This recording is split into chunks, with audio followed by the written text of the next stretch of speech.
Hello, everybody. In this episode, I'll be speaking with Daniel Murfet, a researcher at the University of Melbourne studying singular learning theory. For links to what we're discussing, you can check the description of this episode, and you can read the transcript at axrp.net. All right, well, welcome to Axrp. Yeah, thanks a lot. Cool. So I guess we're going to be talking about singular learning theory a lot during this podcast. So what is singular learning theory? Yeah, so singular learning theory is a subject in mathematics. You could think of it as a mathematical theory of Bayesian statistics that's sufficiently general with sufficiently weak hypotheses to actually say non-trivial things about neural networks, which has been a problem for some approaches that you might call classical statistical learning theory. So this is a subject that's been developed by a Japanese mathematician, Sumio Watanabe, and his students and collaborators over the last 20 years.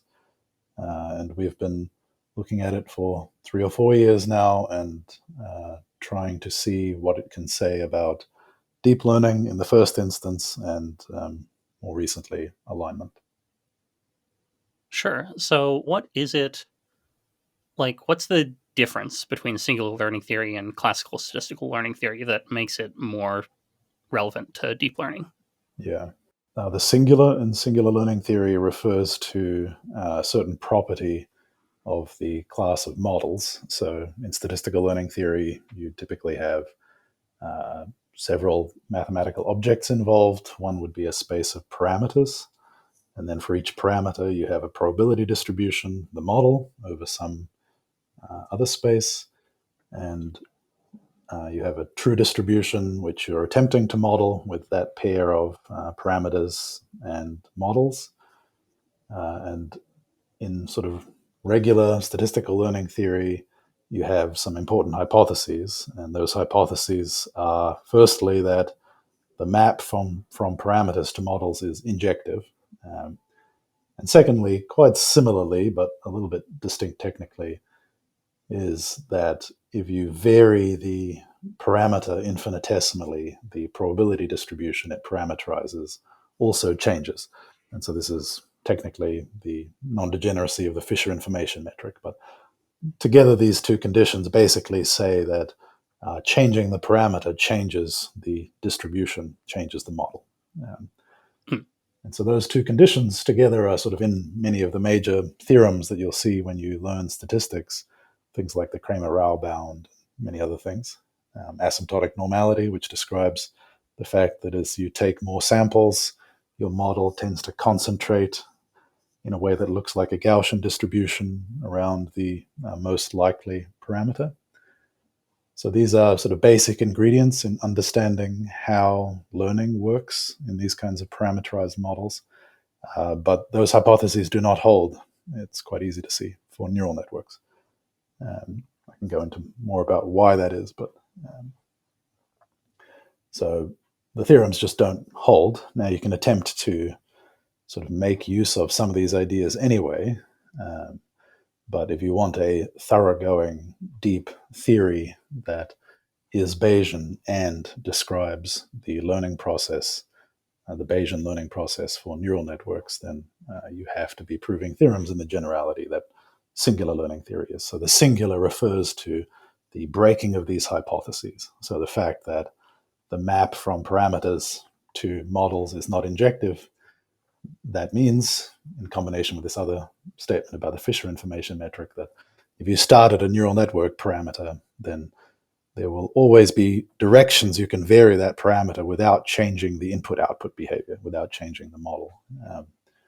And some of those directions are kind of boring, some of them are interesting, but that's what singular learning theory is about, accommodating that phenomena within the space of neural networks. Yeah, and I guess so the way I'd understood it is that this basically comes down to symmetries in the neural network landscape. Like, you can like maybe scale down this neuron and scale up this neuron, and if neurons are the same, it like doesn't matter. But not only are there symmetries, there are non-generic symmetries. Correct. Yeah. because like if there were just some symmetries, then maybe you could like mod out by the symmetries, and then like the things kind of like if you looked at the normal direction to the space at which you could vary things, then maybe that would be fine. Yeah. But so the way I've understood it is that there are certain like parameter settings for neural networks where like you can change it, one way, or you can change it another way. Mm-hmm. But like you can't change it in both directions at once. Mm-hmm. And like, there are other parameter settings where you can only change it in one of those two ways. Mm-hmm. So like the fact that you can't do them both at once means it's like not a nice smooth manifold, and like the fact that it's different at different places means that it's not this like kind of generic thing over the whole space. Like some models are like more symmetric than others, and that ends up mattering. Correct. Is that? Yeah, I would say that's mostly correct. I would say the word symmetry is really not. I think I would also, at a high level, maybe use this word to a first approximation in explaining what's going on, but it's really not a sufficient concept. But yeah, it's good to distinguish the kind of boring generic symmetries that come from like the nonlinearities. So in some sense, that's why you can just look at a neural network and know that it's singular because of these symmetries, like the ReLU scaling up the input and scaling down the output weights, respectively, will not change the behavior of the network. So that's sort of an obvious scaling symmetry, and that means that it's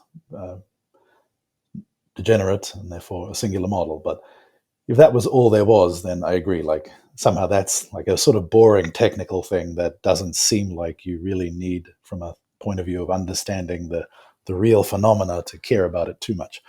But the reason that SLT is interesting is that, as you say, different regions of parameter space, well, you could say have different kinds of symmetries as a reflection of the different ways qualitatively in which they're attempting to model the true distribution. But like this other thing you mentioned about being able to move in different directions, that's not really symmetry so much as degeneracy. And yeah, so we could go more into conceptually why different regions or different kinds of solutions might have different kinds of degeneracy, but at a high level, that's right. So different kinds of solutions have different kinds of degeneracy, and so being able to talk about different kinds of degeneracy and how they trade off against one another and why Bayesian learning might prefer more or less degenerate kinds of models is the heart of SLT. Yeah. Sure. So I guess before we go into that, what do you mean by degeneracy? Yeah, so degeneracy just refers to this failure of the map from parameters to models to be injective. So a degeneracy would just mean a particular kind of way in which you could vary the neural network parameter, say, in such a way that the input-output map doesn't change. So, and as you were just mentioning, you might have at one point two or more essentially different ways in which you could vary the parameter without changing the loss function. And that is by definition what geometry is. So that what I'm describing there with my hand is the level set of the loss function, right? It might be the minimal level set or some other level set, but if we're talking about multiple ways I can change the neural network parameter without changing the loss, then I'm describing the configuration of different pieces of the level set of the loss function at that point. And that's what geometry is about. Yeah. Sure. So so you mentioned that like singular learning theory, or I guess SLT for short, is very interested in like different kinds of degeneracies. Yeah, can you tell us a little bit like what what are the kinds of degeneracies, like what different kinds of degeneracies might we see maybe in deep learning, and why does the difference matter? Yeah. I think it's kind of easier to start with a case that isn't deep learning, if that's all right. So, I mean, Sure. deep learning is sort of jumps straight into the deep end in terms of, and it's also the thing which we understand least, perhaps. But if you imagine a loss function, so the easiest kind of loss functions, and when I say loss function, I guess I typically mean population loss. So not the empirical loss from a fixed data set of finite size, but the average of that over all data sets. So that's somehow the theoretical object whose geometry matters here. So I'll flag that. And that's, there's sort of some interesting subtleties there. But So in a typical case, in a regular statistical setting, so not neural networks, but like linear regression or something, Mm. the population loss looks like a sum of squares, so just a quadratic form. And they're minimizing it, I mean, maybe with some coefficients. So the level sets are ellipses. Then the learning process just looks like moving down that potential well to the global minimum, and that's kind of all that's happening. So in that case, there's sort of no degeneracy, right? So there's just one global minimum, and you can't vary it at all and still have zero loss. Mm. Okay. A more interesting case would be where, suppose you have 10 variables, but a sum of 8 squares, so x1 squared through x8 squared. And then if you minimize that, well, you've still got two free parameters. So there's a two-dimensional space of global minima of that function. Now imagine a population loss which, and let's only care about local minima, which has many local minima at various heights of the loss, each of which use different numbers of variables. So if we suppose, for instance, that the global minimum maybe uses all 10, but then there's a level set a bit higher than that that uses only 9 squares, and a level set a bit higher than that that uses only 8 squares. And so then those have different amounts of degeneracy. So you have different points in the parameter space, the loss landscape, where local minima have different degrees of degeneracy. And so then you can think about the kind of competition between them in terms of trading off between preference for degeneracy versus preference for loss. And then we're getting into sort of key questions of what the Bayesian posterior,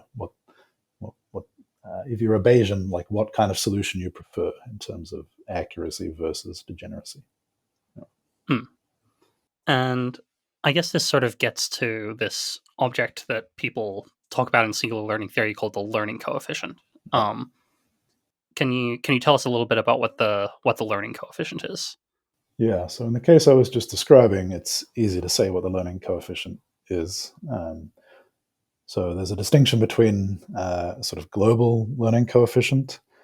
And so this, what I'm about to say, I mean, everything I say about SLT more or less is material that was introduced by Watanabe and written about in his books. And at some point, I guess we'll talk about our contributions more recently. But mostly what I'm describing Yep. is not my own work, just to be clear. So I'll mostly talk about the local learning coefficient, which is a measure of degeneracy near a point in parameter space.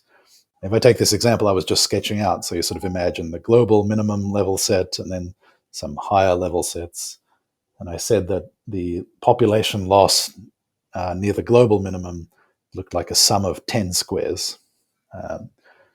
And so the local learning coefficient of that would just be 10 divided by 2, so a half times the number of squares that you used.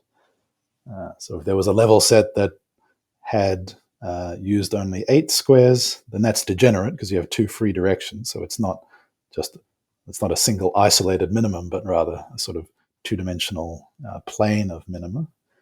And each point of that two-dimensional plane would, because it locally looks like a sum of 8 squares, have 8 divided by 2 as its local learning coefficient, and so on. So if you use d prime squares in the local expression of your population loss, then your local learning coefficient is d prime on 2.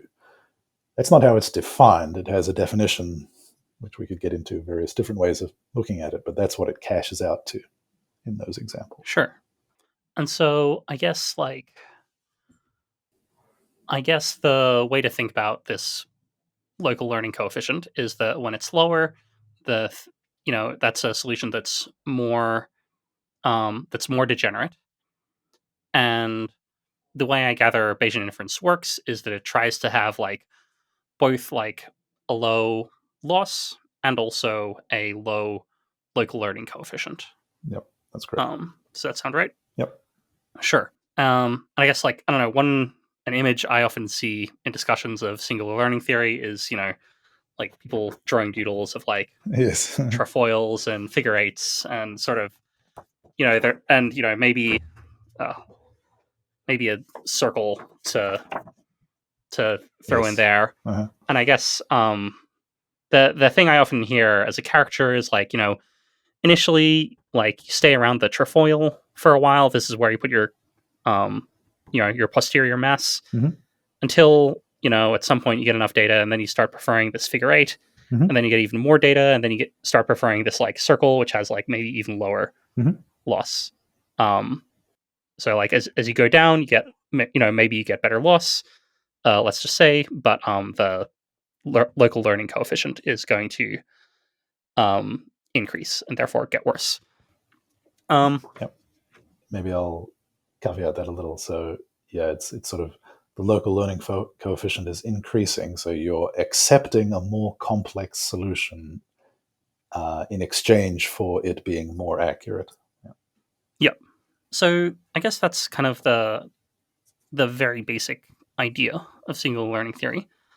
Um, why does it matter? Like, what's kind of the important differences between, the singular learning theory picture and the classical statistical learning theory picture? Yeah. In what context? Sort of statistical learning theory in general, deep learning theory, alignment, or all three in that order, or Um, maybe all three in that order. I think like I'm most interested. I think I want to put off the discussion of alignment relevance for a little bit later, yeah. until we just understand, what's going on with this whole thing. Mm-hmm. Okay. Yeah, I guess I didn't actually come back to your question about the local learning coefficient in neural networks from earlier. Hmm. But I think the cartoon in terms of sums of squares might kind of still suffice for the moment. Yeah, so if we talk about statistical learning theory and sort of machine learning or deep learning in general, so I think the main high level conceptual takeaway from singular learning theory when you first encounter it should be that the learning process in Bayesian statistics really is very different for singular models. So let me define what I mean by learning process. So I guess when we say learning process in deep learning, we tend to mean training by stochastic gradient descent. And what I'm saying is maybe related to that, but that's a tricky point. So let me be clear that in Bayesian statistics, the learning process refers to as you see more data, you change your opinion about what the relative likelihood of different parameters is. So you see more data, some parameters become ruled out by that data because they don't predict, they don't give that data high probability, whereas other parameters become more likely. And what I'm describing is the Bayesian posterior, which assigns a probability to each parameter according to the data. And so as you see more samples, I mean, if you've seen very few samples, you really have no idea which parameters are correct. So the posterior is very diffuse and will change a lot as you see more samples because you just are very ignorant. But asymptotic normality in sort of regular statistical learning theory says that as you see more samples, that process starts to sort of become more regular and concentrate around the true parameter in a way that looks like a Gaussian distribution. So that's, in some sense, a very simple process, right? But in singular models, that is not what happens. At least that's not what's predicted to happen by the theory. Until relatively recently, I think we didn't have many very compelling examples of this in practice. But what the theory says is what you were describing earlier, that the Bayesian posterior should kind of jump as the trade-off between accuracy and complexity changes, which is a function of the number of samples. And those jumps kind of move you from regions of qualitatively different solutions to other kinds of solutions. And then eventually, maybe asymptotically, to like even choosing among perfect solutions, depending on their complexity, and then so on. So there's a very complicated, not very well understood process underlying learning in Bayesian statistics for singular models, which as far as I know, Watanabe and his collaborators are the only people to ever really study. This is like, despite being somewhat like old in the sense that Watanabe and students and collaborators have been working on it for a while, it's really not been studied in great depth outside of their group. So a very fundamental process in Bayesian statistics, relatively understudied, but arguably, at least if you take a Bayesian perspective, very central to how learning works in, say, neural networks, whether they're artificial ones or even possibly biological ones. So I think that's the main thing. I mean, that's not the only thing singular learning theory talks about. It's not the only sort of theoretical content. But I would say that's the sort of main thing I would want someone to know about the theory as it stands right now. The other thing is how that relates to generalization. But maybe I'll pause there. Sure. I guess first, yeah, maybe we should talk about that a bit. So, I hear people talk about this with the language of phase transitions, Mhm. and I think upon hearing this, people might say like, okay, if you look at loss curves of big neural nets that are being trained on language model data, the loss kind of goes down over time, and it doesn't appear to be stuck at one level and then like suddenly jump down to another level and then be flat and then suddenly jump down. Mhm. We have things which kind of look like that in toy settings, like grokking, like the development of induction heads, but it doesn't generically happen. So should we think of these kind of these phase transitions as being relevant to actual deep learning, or are they just a theoretical curiosity about the Bayesian theory? Mhm. Yeah, I think that's a very reasonable question. I think kind of a year ago, we ourselves were skeptical on this front. So I think even in toy settings, it wasn't very clear that this theoretical prediction bears out. So maybe I'll spend a moment to uh, just be quite precise about the relationship between theory and practice in this particular place. So Hmm. what the theory says is asymptotically in n, the number of samples, a certain formula describing the posterior works. And then based on this formula, you can have the expectation that phase transitions happen. But uh, in principle, you don't know lower order terms in the asymptotic, and there could be all sorts of shenanigans going on that mean that this phenomena doesn't actually occur in real systems, even toy ones. So, theory on its own, I mean, in physics or in machine learning or whatever, has its limits because you can't understand every ingredient in an asymptotic expansion. So even in toy settings, it was reasonable, I think, to have some skepticism about how common this phenomena was or how important it was, even if the theory is quite beautiful. Okay, so that aside, okay, so you go and you look in toy systems and you see this behavior as we did. And then, yeah, I think it's reasonable to ask, well, okay, so maybe this happens in small systems, but not in large systems. And indeed, in learning curves, we don't think we see a lot of structure. Hmm. So uh, I'll tell you what we know and then what I think is going on. So I should preface this by saying that actually we don't know the answer to this question. So I think that it still remains unclear if this prediction about phases and phase transitions is actually relevant to very large models. So we're not certain about that. I would say uh, I would say there's a reasonable case for thinking it is the case that it is relevant, but I want to be clear about what we know and don't know. Okay, so what we have, yeah, and again, this is kind of an empirical question because the theoretical situation under which uh, phases and phase transitions exist. I mean, the theory sort of stops at some point and doesn't say much at the moment about this scale or that scale. Um, okay, so what we know is that if you look at uh, transformers sort of around the scale of 3 million parameters, so trained on language model data sets, um, that you do see something like phases and phase transitions that basically describe, so again, what I'm about to describe is the learning process of training rather than seeing more samples.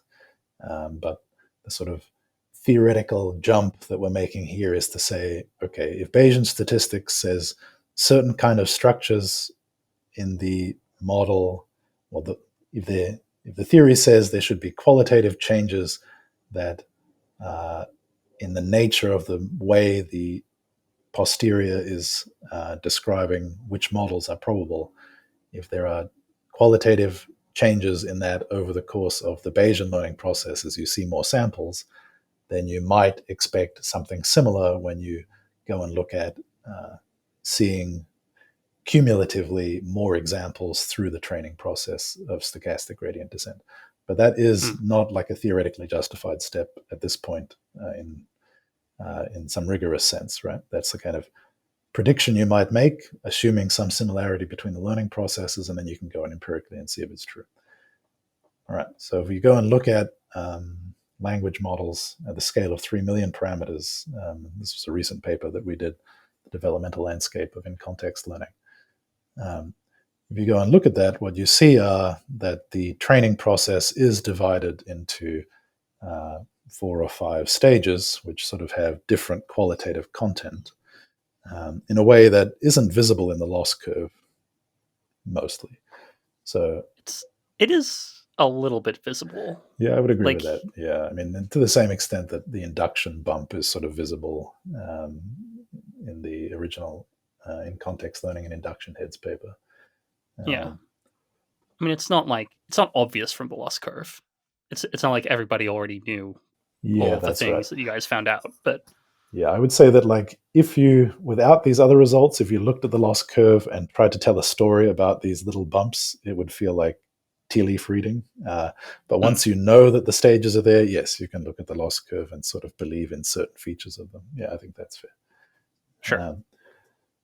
Yeah, so that, I mean, there's various details about how you think about the relationship between those stages and phase transitions in a sort of sense of SLT. But I would say that's still a very small model, but not a toy model in which you do see something like stage-wise development.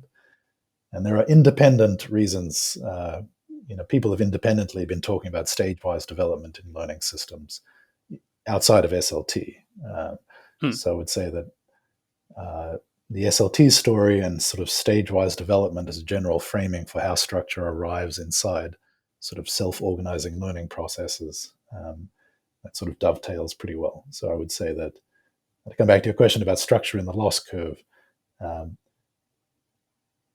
just because nothing's happening in the loss curve doesn't mean that there isn't sort of structure arriving in stages within a model. And our preliminary results on GPT-2 small at like 160 million parameters are that at a high level, it has stages that look pretty similar to the ones in the 3 million parameters. Interesting. So, okay, here's my guess for what's going on. It's true that in very large models, the system is learning many things simultaneously. So you won't see very sharp transitions, except possibly if they're very global things, like switching to in-context learning as a mode of learning seems like it affects most of the things that a system is learning, right? So a qualitative change at that scale, maybe you would guess actually is represented sort of at the highest level and might even be visible in the loss curve. In the sense that everything is sort of coordinated around that, like there's before and after. But, many other structures you might learn while they're developing somewhere else in the model, it's memorizing, the names of US presidents or something, which just has nothing to do with structure X, Y, Z.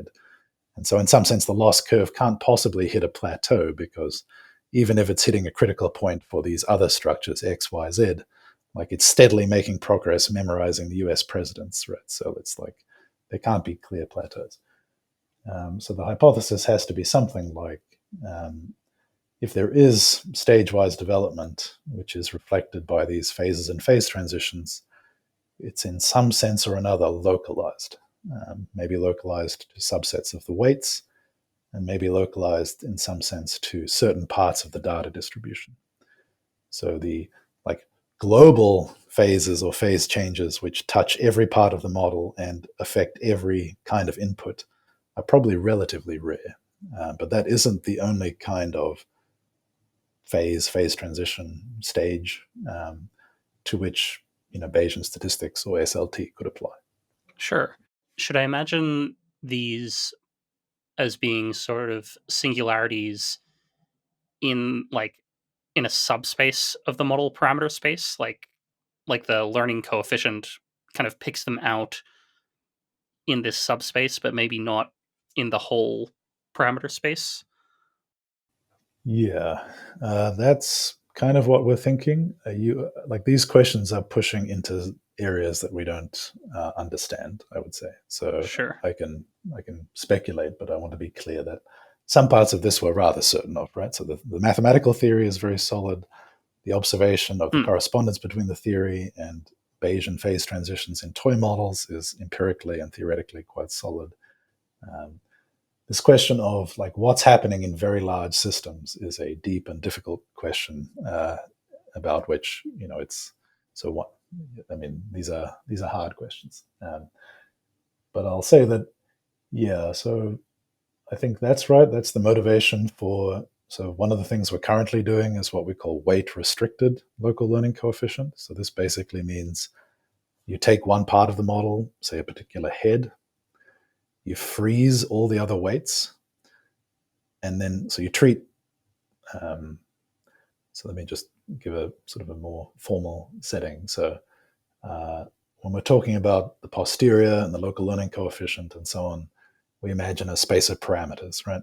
Um, and so I want to like some of those parameters, and so there's like d dimensions or something.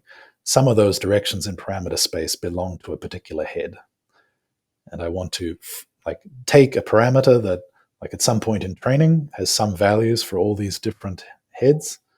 I mean, for all these different weights, uh, mm, and I want to freeze all but the ones in the head, and then treat that as a new model. So now my model is I'm not allowed to change those weights, but I'm allowed to change the weights involved in the head. And I can think about the Bayesian posterior for that model, and I can talk about its local learning coefficient. Uh, and so that involves perturbing the parameter nearby that particular coefficient, but in a way where you only perturb the weights involved in that part of the structure, say that head. And you can define the complexity of that local learning coefficient. And that's what we call the weight restricted local learning coefficient. And then, yeah, the hypothesis would be that if a particular part of the model is sort of specializing in particular kinds of structure and that structure is developing, then you'll be at a critical point for some kind of restricted loss that is referring only to those weights. And that would show up. I mean, we haven't talked about how the local learning coefficient is used to talk about phase transitions, but that's the experimental way in which you'd attempt to probe uh, whether some part of the model is doing something interesting, undergoing a phase transition separately from other parts of the model. Yeah. mm. Yeah, actually, maybe we should clarify that. How do you use the local learning coefficient to figure out if a phase transition is happening? Yeah. So I guess depends on your background which answer to this question is sort of most pleasant. So for physicsy people who know about free energy, they're familiar with the idea that various derivatives of the free energy should do something discontinuous at a phase transition, and you can think about the local learning coefficient as being something like that, so that if there is a phase transition, then you might expect this number to change rapidly relative to the way it usually changes. Um, Mm, but if we just stick within a kind of statistical learning theory frame, so we were laying out this picture earlier of as you see more samples, the Bayesian posterior is sort of concentrated in some region of parameter space and then rapidly shifts to be concentrated somewhere else. And the local learning coefficient is a statistic of samples from the Bayesian posterior. So if the Bayesian posterior shifts, then this number will also shift. So the expectation would be that if you measure this number, which it turns out you can do from in experiments, if mm, you see that number sort of change in some significant way, then it is perhaps evidence that some qualitative change in the posterior has occurred. So that's a way of detecting phase transitions, which is like if you take this bridge from Bayesian statistics to statistical physics, like pretty well justified, I would say. Sure. And I guess just a question about that. So my understanding is that trying to actually measure the local learning coefficient involves, taking a parameter setting and looking at a bunch of parameter settings nearby on, all these dimensions that you could vary it, and measuring a bunch of properties. And this is the kind of thing that's easy to do when you have a very low dimensional parameter space, corresponding to a small number of parameters. Seems like it's going to be harder to do with a higher number of parameters in your neural networks. How, just practically, how large a model can you efficiently measure the local learning coefficient at this Yeah, time? yeah, that's a good question. I think it's tricky. So maybe this will be a bit of an extended answer, but I think it'll be better if I provide some context. So Sure. when we first started looking at SLT, myself and my colleague here at the University of Melbourne, Susan Way, and some other people, this was before, believe it or not, today there are like 10x the number of people interested in SLT than there were back when we started thinking about it. It Hmm. was an extremely niche subject, very deep and beautiful, but somewhat neglected. And our question at that time was exactly this question. So the theory says the learning coefficient, the real log canonical threshold is another mathematical name for it. The theory says this is a very interesting invariant, but it's very unclear if you can accurately estimate it in larger models. And a lot of the theoretical development was like, you use one PhD student to compute the RLCT of one model theoretically, and that's you need some Hmm. hardcore algebraic geometry to do that, et cetera, et cetera. So like the way the subject sat, it wasn't clear that you could really be doing this at scale because it seems to depend on having very accurate samples from the posterior via Markov chain Monte Carlo sampling or something. So I admit I was actually extremely pessimistic when we first started looking at it that this was that there really would be a future in which we'd be estimating RLCTs or local learning coefficients of 100 million parameter models. Okay, so I think that's where I started from. So my colleague Susan and my PhD student Edmund Lau decided to try SGLD, stochastic gradient Langevin dynamics, which is an approximate Bayesian sampling procedure based on using gradients, and to see how it worked. So there's a step in in estimating the local learning coefficient where you need samples from the posterior. And as you're describing, this is famously difficult for large dimensional complex models.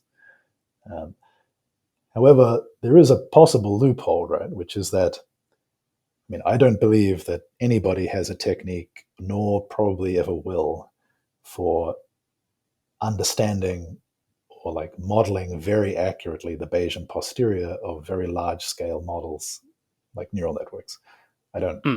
I think this is within scope, and I'm skeptical of anybody who pretends to have a method for doing that. So hence why I was pessimistic about estimating the LLC at scale, because it's an invariant of the Bayesian posterior, which seems to have a lot of information about it, and I believe it's hard to acquire that information. But the potential loophole is that maybe the local learning coefficient is a lot relies on relatively robust signals in the Bayesian posterior that are comparatively easy to extract compared to knowing all the structure. And that seems to be the world that we are in.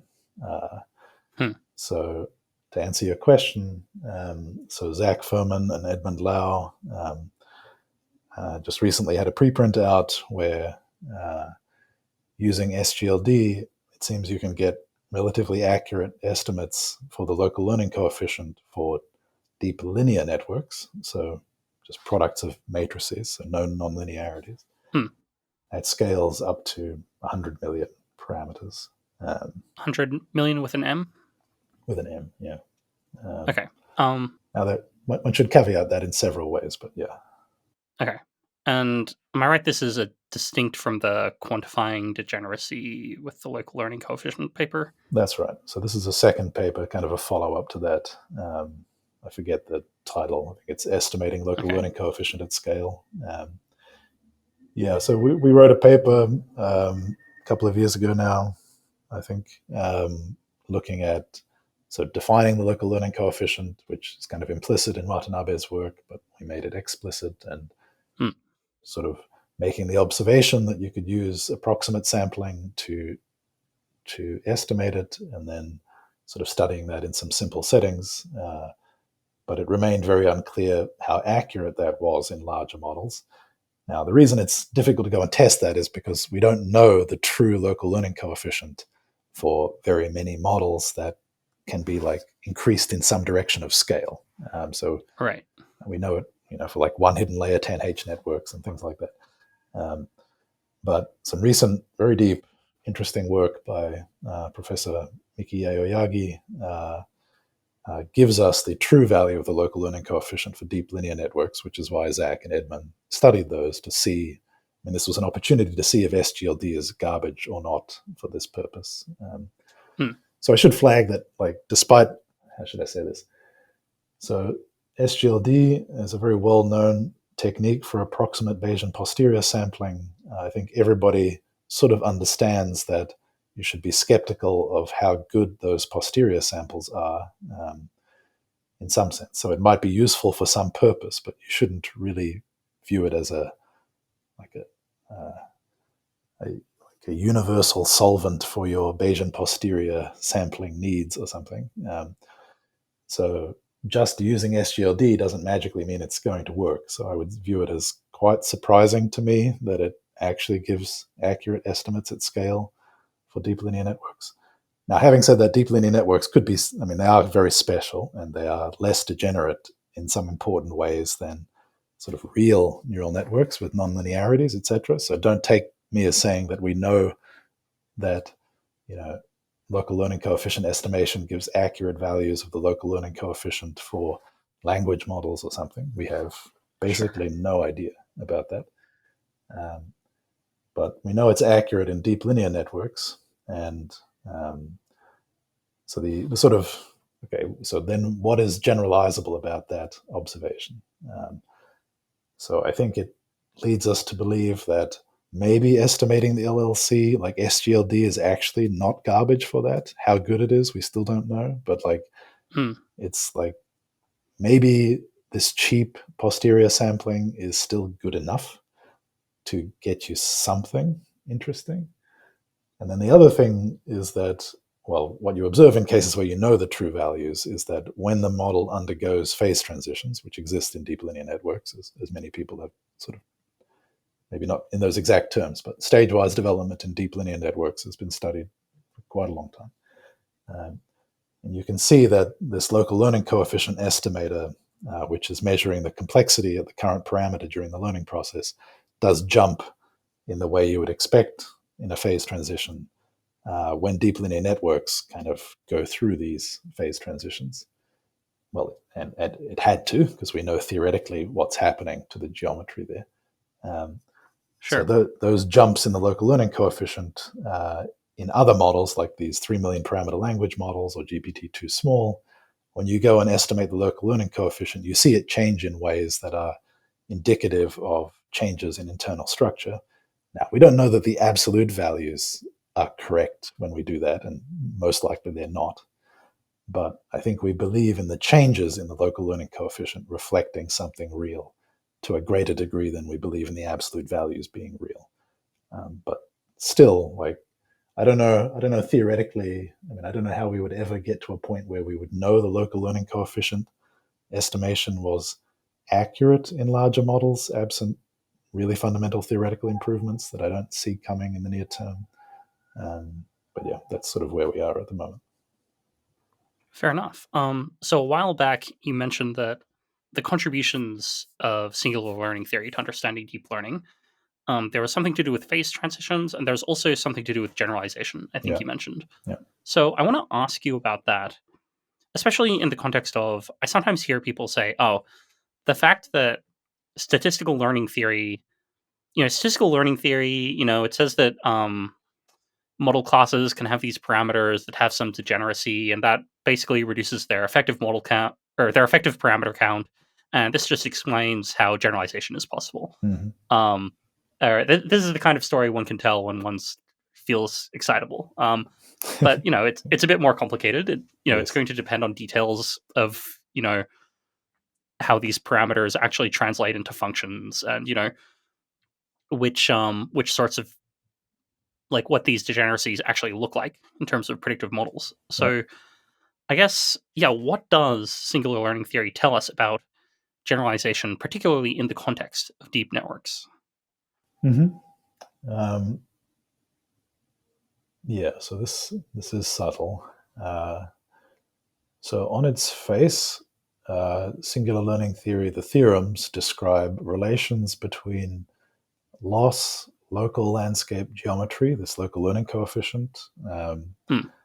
and generalization error in the Bayesian sense. So in the Bayesian sense, what I mean by generalization error is the KL divergence between the true distribution and the predictive distribution.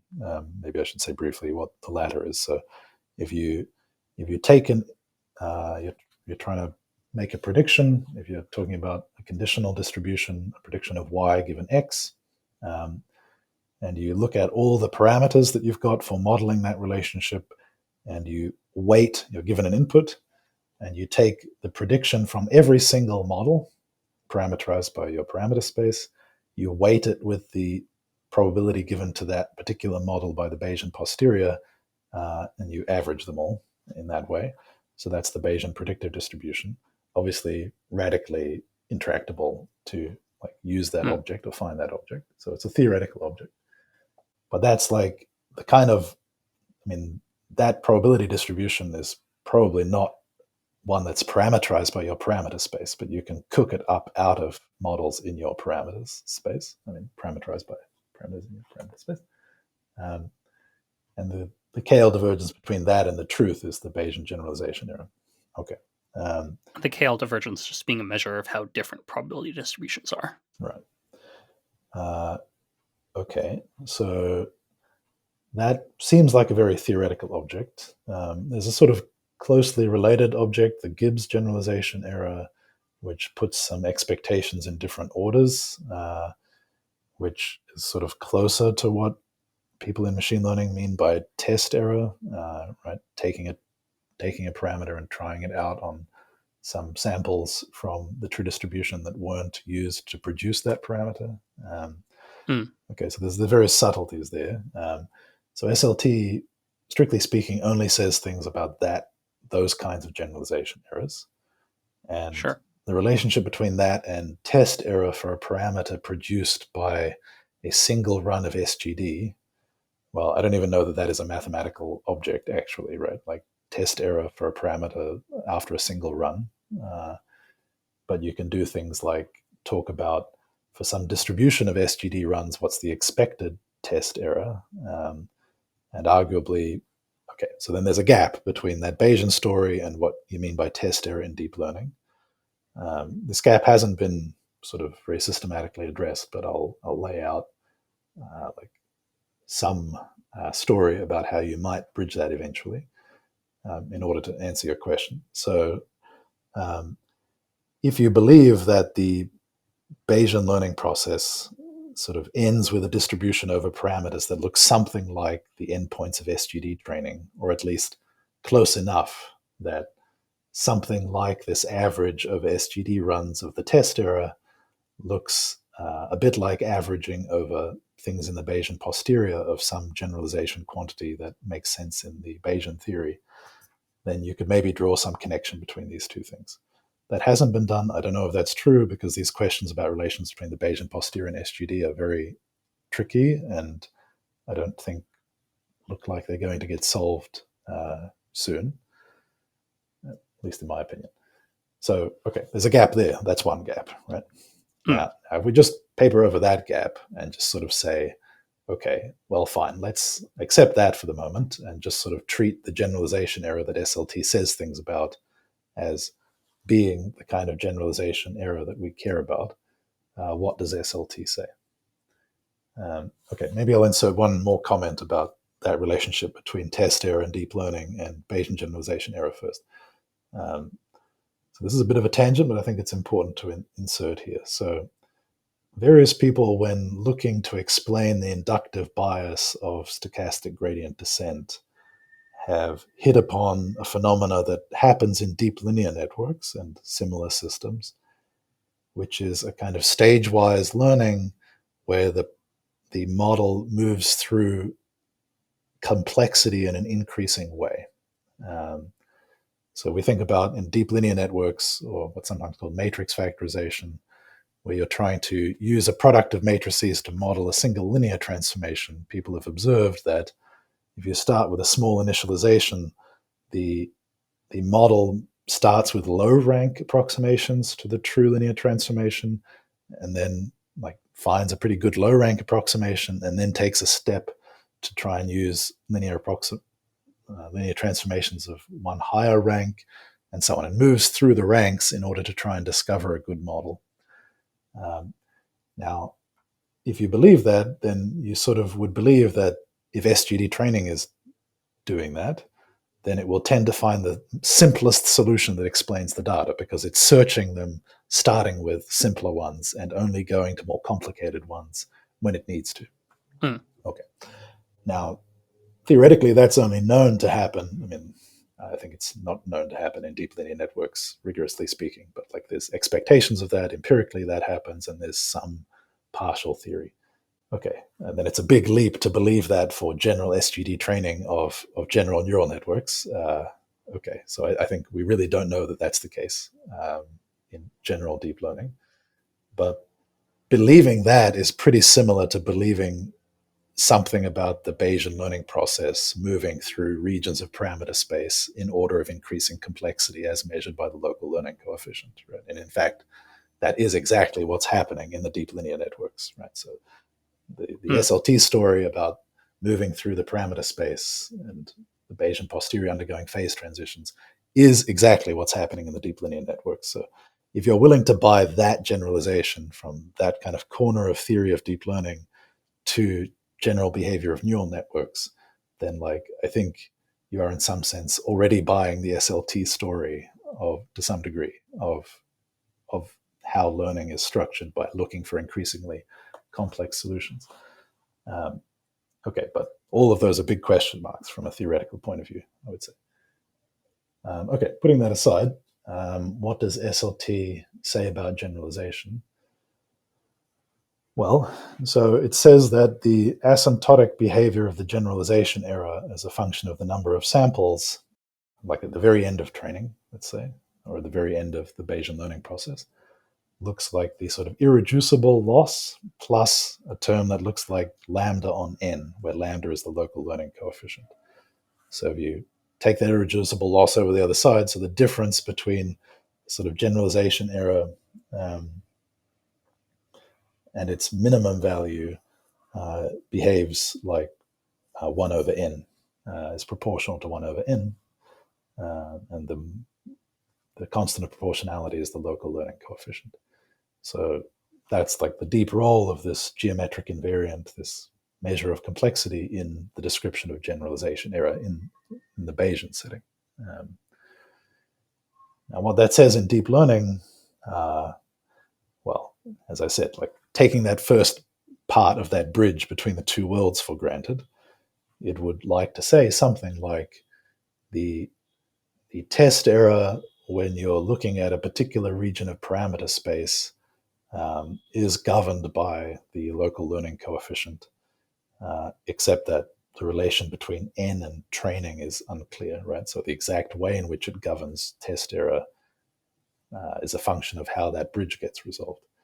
So I think at a technical level, it's difficult to say much precise at the moment. I don't think it's impossible. It's just that very few people are working on this, and it hasn't been getting enough attention to say more concrete things. At a conceptual level, it says that, and this maybe starts to get into more interesting future work you can do taking the SLT perspective. But this relationship between the local learning coefficient and how that is determined by loss landscape geometry and like generalization behavior. This is a very interesting link, which I think is quite fundamental and interesting. But I think, I mean, your question is sort of going in the direction of your Skulls' less wrong post. Is that right? That's sort of what it was inspired by. Yeah. Just this question of, where suppose we believe the story of we're gradually increasing complexity as measured by the local learning coefficient in this model class. Well, what does that actually say? You know, in terms of objects that I cared about before I heard of singular learning theory. Mm-hmm. What's that telling me in terms of things I care about of the behavior of these things? Yeah, so it could tell you things like suppose you know two solutions of your problem that are qualitatively Hmm. different. So you have a data generating process and you can think about it in two different ways and therefore model it in two different ways. It would tell you potentially if you could estimate the local learning coefficient or derive it or have some method of knowing that one is lower than the other. It could tell you things like one will be preferred by the Bayesian posterior. Um, Hmm. Now, to the extent that that is related to what SGD finds, that might tell you that training is more likely to prefer some class of solutions to another class. Um, Now, if those parameters are just very different, like completely different solutions, somehow not nearby in parameter space, maybe it's quite difficult to make the bridge between the way the Bayesian posterior would prefer one or the other and what training will do. Because in that case, the relationship between training and these two parameters is this very global thing to do with the trajectory of training over large parts of the parameter space and very difficult perhaps to translate into a Bayesian setting. Um, but I think in cases where you sort of have two relatively similar solutions, maybe you had a choice to make. So during the training process, you had one of two ways to sort of take the next step and accommodate some additional feature of the true distribution. And those two different choices like differed in some complexity fashion that could be measured by the local learning coefficient. So like one was more complex, but lowered the loss by so much, and the other one was simpler, but didn't lower the loss quite as much. Um, then you could make qualitative predictions for what the Bayesian posterior would prefer to do. And then you could Hmm. ask, are those predictions also what SGD does? Either theoretically, you could try and find arguments for why that is true, but it gives you an empirical prediction you can go and test. Um, and, well, at least in some toy cases, SGD training, so in this toy model of superposition work we did, SGD training kind of does seem to do the thing that the Bayesian posterior wants to do. That's very unclear in Sure. general, but it gives you pretty reasonable grounded predictions that you might then go and test, which I think is not nothing. Uh, so that would be, I think, like the most grounded thing you would do with the current state of things. Yeah. And I guess it suggests a research program of try and understand which kinds of solutions do have a lower learning coefficient, which kinds of solutions have higher learning coefficients, and just giving you a different handle on the problem of understanding what neural network training is going to produce. Does that seem fair? Yeah, I think a lot of these questions about the relation between the theory and practice, our perspective on them will shift once we get more empirical evidence. So what I expect will kind of happen is that these questions seem to loom rather large when we've got a lot of theory and not so much empirical evidence. But if we Hmm. go out and study many systems and we see, local learning coefficients or restricted local learning coefficients doing very sort of stage-wise things, and they correspond very nicely to the kind of structure that's developing as we can test independently with other metrics, um, then I think it will start to seem a little bit academic whether or not it's provably the case that SGD training does the same thing as the Bayesian posterior, just because this tool, which to be clear, the local learning coefficient, if you look at the definition, like has a sort of sensible interpretation in terms of like what's happening to the loss as you perturb certain weights, and you can tell a story about it that doesn't rely on uh, like the link between the Bayesian posterior and SGD training or something. So I think to the degree that the empirical work succeeds, I think people will probably take this sort of independent justification, so to speak, of the LLC as a quantity that sort of is interesting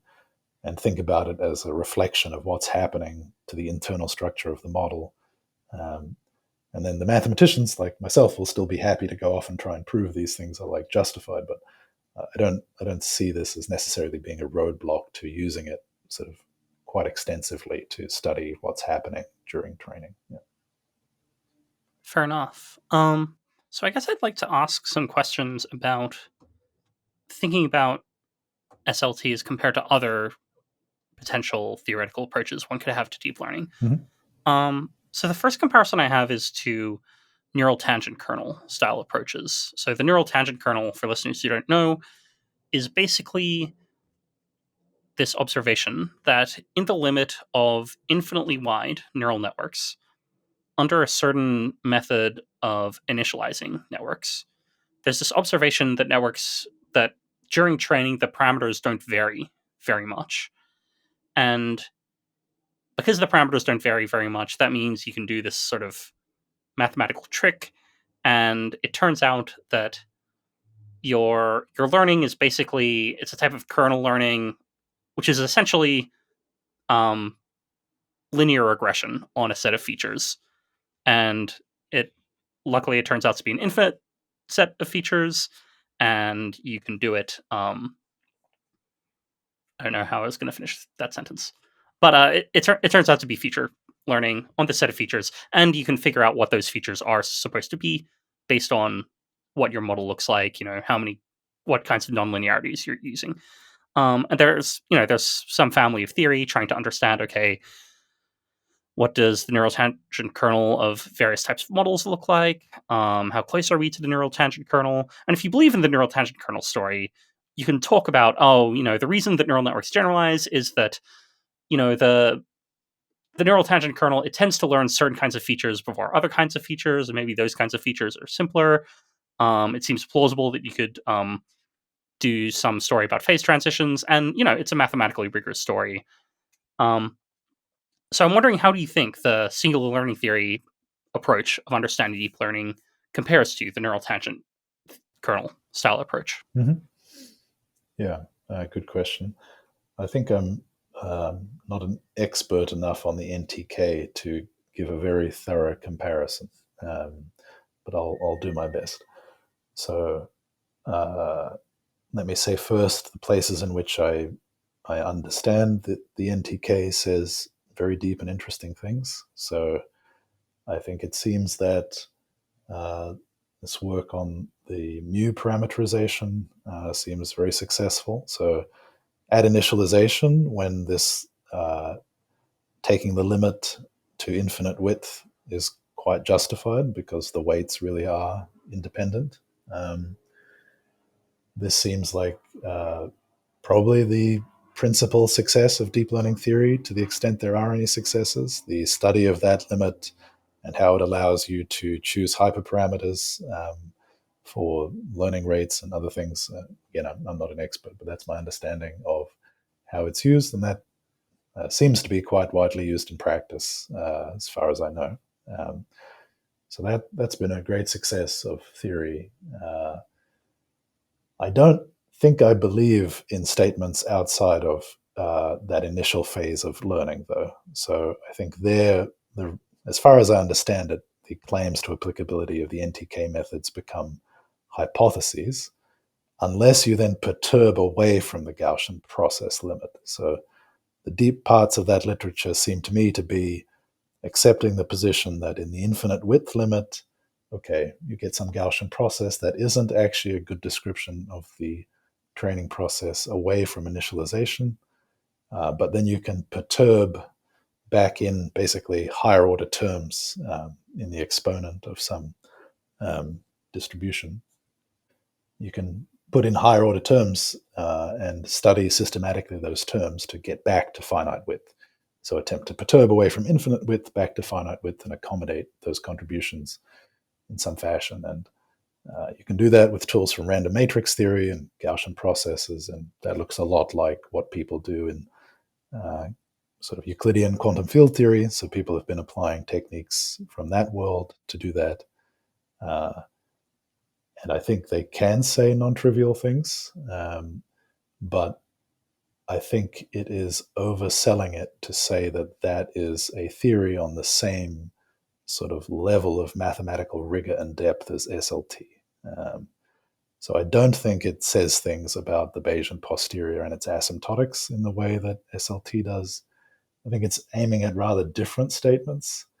And I think, at least in my judgment at the moment, I think it's has a little bit of the flavor of saying qualitative things rather than quantitative things. Again, like this is, this is my outsider's impression, and I could be wrong about what the state of things is there. But I would say that one part of that story that I have looked at a little bit is the work that my colleague Liam Hodgkinson has done here. So they have some very interesting recent work on information criterion and overparameterized models. I think the title is something like that. Partly inspired by Watanabe's work, I think,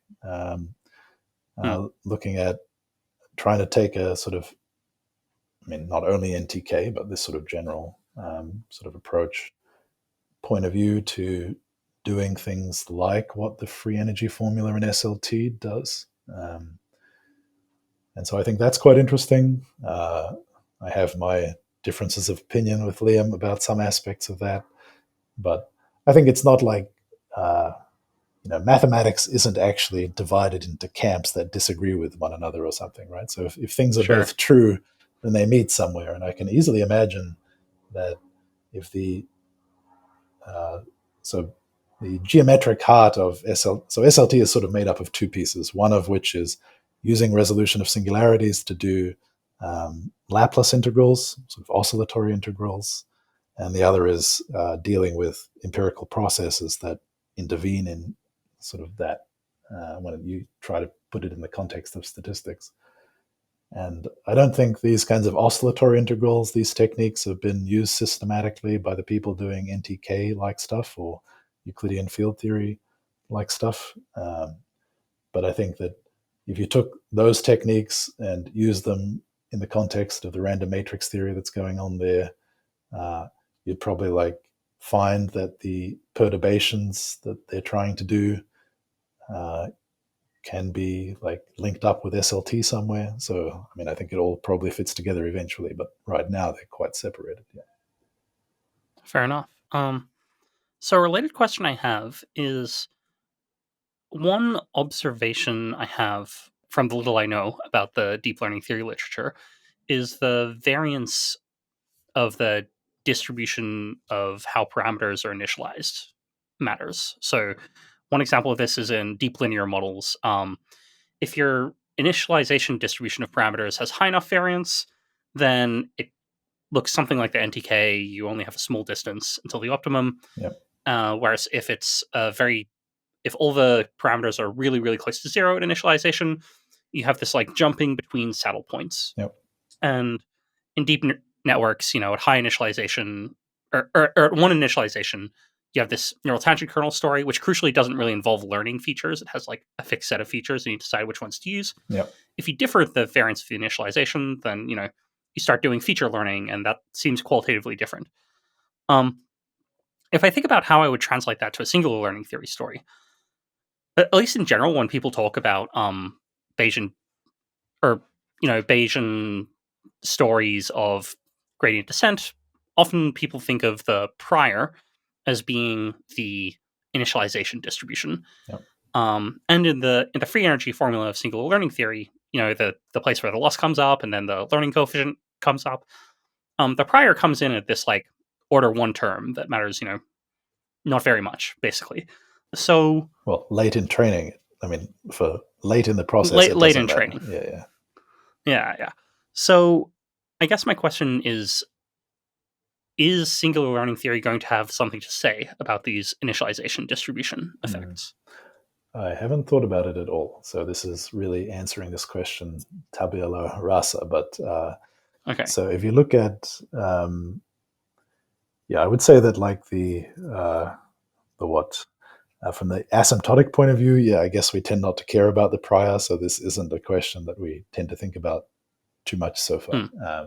So that's why I haven't thought about it. But if you look at our model and the toy model of superposition, where you can really at least try and estimate like the kind of order n term in the asymptotic, the log n term in the asymptotic, and then these lower order terms.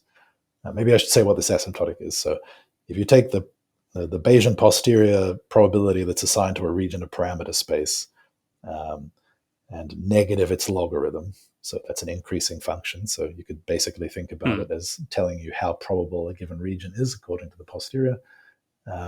You can give an asymptotic expansion for that in terms of n. So for large n, it looks like n times some number, which is kind of the average loss in that region or something like that, plus the local learning coefficient times log n plus lower order terms. The lower order terms we don't understand very well, but there's definitely a constant order term contributed from the integral of the prior over that region. Now, if you look at the toy model of superposition, that constant order term is not insignificant at the number, like the scale of n at which we're running our experiments. So it does have an influence. And I could easily imagine that this accounts for the kind of phenomena you're talking about in DLNs. So a mathematician friend of mine, Simon Laholier, who's an algebraic geometer, sort of become SLT pilled maybe, has been looking at a lot of geometric questions in SLT and was asking me about this at some point.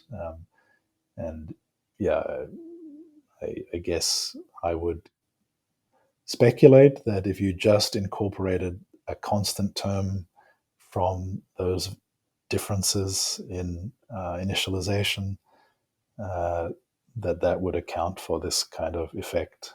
I think maybe later in the year we'll write a paper about DLNs. At the moment, we don't have complete understanding of the local learning coefficients for the away from the global minimum, the local learning coefficients of the level sets as sort of, I think we probably are close to understanding them, but there's a bit of an obstacle to completely answering that question at the moment. But I think in principle, I think that would be incorporated via the constant order term. Yeah. Sure.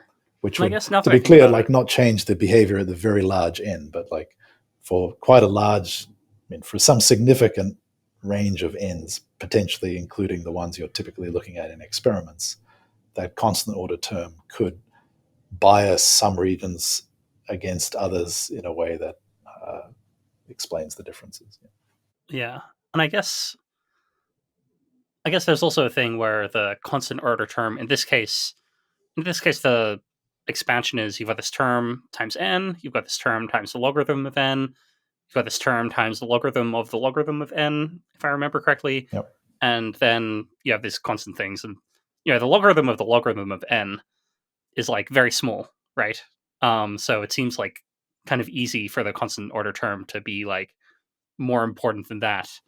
Yeah, and although potentially as important as logarithm of n.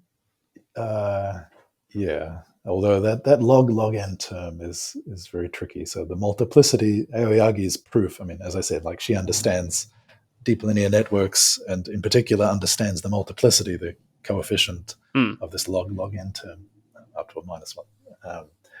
And this can get, like, if I remember correctly, as a function of the depth, it like has this kind of behavior, and it becomes larger and like larger. A bouncing behavior with larger bounces. Yeah, that's right. Interesting. Yeah, so that's very wild and interesting. And one of the things Simon is interested in is trying to understand geometrically. Like, obviously, Aoyagi's proof is a geometric derivation of that quantity, but from a different perspective. So I think it's at least maybe Aoyagi has a very clear conceptual understanding of what this bouncing is about, but I don't. So anyway, the log n term remains a bit mysterious, but it's not if you're not varying the depth and you have a fixed depth, maybe it is indeed the case that the constant order terms could be playing a significant role. Yeah. Sure. Right. So I guess a final question I have before I get into the relationship between singular learning theory and existential risk from AI. I'm more familiar with work done applying singular learning theory to deep learning. Mm-hmm. Is there much work outside that of the singular learning theory of Other all the models. things people do outside my department? Yes. Yeah, I mean, that's where the theory has been concentrated, I would say. So, Sure. I mean, I don't want to give the impression that Watanabe didn't think about neural networks. So, indeed, like the class of models based on neural networks was one of the original motivations for him developing SLT. And he's been talking about neural networks from the beginning, so early that the state-of-the-art neural networks had tanh nonlinearities, right? So that's how long Watanabe has been talking about neural networks. So, yeah, Watanabe has been, 20 years ahead of his time or something. But having said that, deeper neural networks with nonlinearities remain something that we don't have a lot of theoretical knowledge about. There are some recent results giving upper bounds for various quantities, but in general, we don't understand deeper neural networks in SLT. The predominant theoretical work has been done for singular models that are not neural networks. So various kinds of matrix factorization. There's some interesting work by Svernik and collaborators looking at various kinds of graphical models, so trees, deriving learning coefficients for probabilistic graphical models that have certain kinds of graphs. There's papers on latent Dirichlet allocation, if that's the correct expansion of the acronym LDA. Many papers, dozens. I think I wouldn't be able to list all the relevant models here, but yeah, there's quite a rich literature out there over the last several decades looking at other kinds of models. Yeah. All right. Yeah. So I guess at this stage, I'd like to move on to. So my experience of singular learning theory is I'm in this AI existential risk space. For a while, people are chugging along, doing their own thing. Then at one Effective Altruism Global, I have this meeting with this guy called Jesse Hoagland who says, "Oh, I'm interested in this weird math theory," and I tell him "Oh yeah, that's nice, follow your dreams." And then it seems like at some point in 2023, it's all everyone's talking about, singular learning theory. It's the key to everything. We're all going to do singular learning theory now. It's going to be amazing. How did that happen? What's the story whereby someone doing singular learning theory gets interested in AI alignment or the reverse? Yeah, I guess I can't speak to the reverse so much, although I can try and channel Alexander and Jesse and Stan a little bit. Sure. Yeah, well, I guess I can give a brief run through of my story of going from.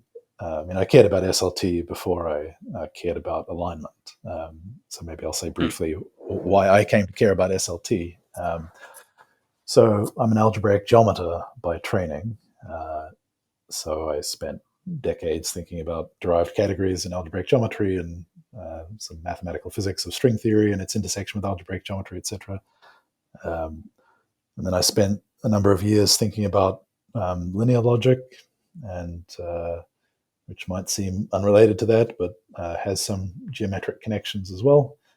And then, because of some influence of friends and colleagues at UCLA, where I was a postdoc, I sort of paid attention to deep learning when it was taking off again in 2012, 2013, 2014, and sort of thought, I'd always been a programmer and interested in computer science in various ways, and sort of thought that was cool. And then sort of saw AlphaGo happen, and then the original scaling laws paper from Hessness et al. And it's when I saw those two, so AlphaGo and the Hessness et al. Paper, that I was like, well, maybe this isn't just some interesting engineering thing, but maybe there's actually some deep scientific content here that I might think about seriously rather than just kind of spectating on an interesting development somewhere else in the intellectual world. So I sort of cast around for ways of trying to get my hands on with the mathematical tools that I had on what was going on in deep learning. Um, and that's like when I opened up Watanabe's book, Algebraic Geometry and Statistical Learning Theory, which seemed designed to nerd snipe me because it was telling me like geometry is useful for doing statistics. And then when I first opened it, I thought that can't possibly be true. This is like some kind of crazy theory. And I closed the book and put it away and looked at other things and then came back to it eventually. Okay, so that's my sort of story of getting into SLT from the point of view of wanting to understand kind of universal mathematical phenomena in large-scale learning machines. So that's sort of my primary intellectual interest in the story. So I've been chugging away at that a little bit. When I first started looking at SLT, it was, apart from Xiaowei Lin, who did his PhD in SLT in the States, I believe, with Bernd Sturmfels. Mostly it's Watanabe, his students, and a few collaborators, mostly in Japan, a few people elsewhere, very small community. So I was sort of sitting here in Melbourne, chugging away, reading this book, and had a few students. And then Alexander Oldenziel found me and asked me, what this could say about alignment, if anything. And at the time, I found it very difficult to see that there was anything SLT could say about alignment. I guess because as a mathematician, the parts of the alignment literature that I sort of immediately found comprehensible were things like Vanessa Kosoy's work or Scott Garabrandt's work. These were sort of made sense to me, but these seem quite far from statistical learning theory, at least the parts that I understood. And so I think my answer originally to Alexander was no, I don't think it is useful for alignment. But reading more about the alignment problem and being already very familiar with capabilities progress and believing that there was something deep and universal going on, that capabilities progress was sort of latching onto, but it not being like some contingent phenomena on like having a sequence of very complex engineering ideas, but more like throw simple, scaling and other things at this problem and things will continue to improve. So that combination of believing in the capabilities progress and more deeply understanding what I was reading in the alignment literature about the problem, okay, the product of that was me taking this problem seriously enough to think that, okay, maybe my initial answer, uh, could profit from thinking a little bit more extensively about it. So yeah, I did that and outlined some of the ideas I had about how this kind of stage-wise learning or phases and phase transitions that the Bayesian learning process in SLT talks about, how that might be, by analogy with the developmental biology, used to understand how structure develops in neural networks. So I had some preliminary ideas around that, in like sort of middle of 2023. And those ideas were developed further by Alexander and Jesse Hoogland and Stan Van Wingeden and various of my students and others. And that's where this developmental interpretability agenda came from. And I think that's sort of around the time you ran into SLT, if I remember correctly. The time I run into it is so I don't know. I hear a few different people mention it, including if people listen to the episode of this podcast with Quentin Pope. He brings it up, and it sounds yes, right. interesting. Some other people bring it up. That sounds interesting.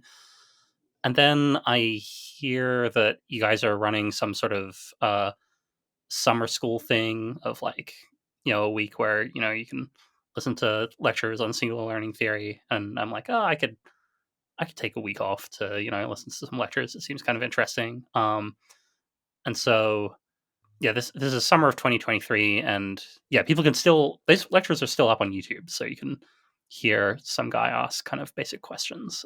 That's me. Yeah. Yeah, I guess it took me a while to appreciate some of the things that, I guess John Wentworth has also been posting in various places how he sees SLT relating to some of the aspects of the alignment problem that he Mm. cares about. I think it has taken me a while to, so now I see, I guess, more clearly why some of the very core problems in alignment, things like sharp left turns and so on, how the way that people sort of conceptualize them, how SLT, when you first hear about it, might map onto that in a way that makes you think it could potentially be interesting. Mm. I think,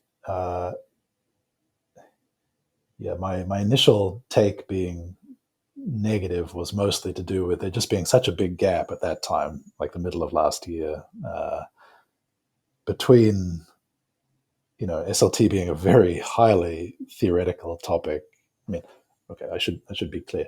So the WBIC, which is kind of the widely applicable Bayesian information criterion, which is a piece of mathematics and statistics that Watanabe developed, has been very widely used in places where Mm. the BIC, a sort of typical, like this is not an esoteric, weird mathematical object. This is a tool that statisticians use in sort of in the real world, as they say. The Yep. WBIC has been used in that way as well, and so this. The work we've been doing, say with the local learning coefficient and SGLD and so on, is by far not like the only place where SLT has sort of met applications. That's not the case. I don't want to give that impression. So, but like the way SLT felt to me at that time was there's just so many questions about whether the Bayesian learning process is related to SGD training and all these other things we were discussing. So I think it was quite a speculative proposal to study the development process using these techniques middle of last year. Mm. I think, we've been hard at work over the last year seeing if a lot of those things pan out, and they seem to. So I think it's much less speculative now to imagine that SLT says useful things at least about stage-wise development in neural networks. I think it says more than that about questions of generalization that are alignment relevant, but I think it was appropriate a year ago to think that there was some road to walk before it was clear that this piece of mathematics was not a nerd snipe. Sure. So okay, the story involves like at some point this guy Alex Oldenziel reaches out to you and says, "Hey, how is singular learning theory relevant to alignment?" And instead of deleting that email, you like spend some time thinking about it. Why? Well, I should insert a little anecdote here, which is I think I did ignore his first email. Okay, Not because I read it and thought he was a lunatic, but just because I don't always get to every email that's sent to me. sure, But sure. he persisted, to his credit. So yeah. Anyway, go on. Yeah, I guess why? Yeah, why did it feel interesting to you, or why did you end up pursuing the alignment angle? Yeah.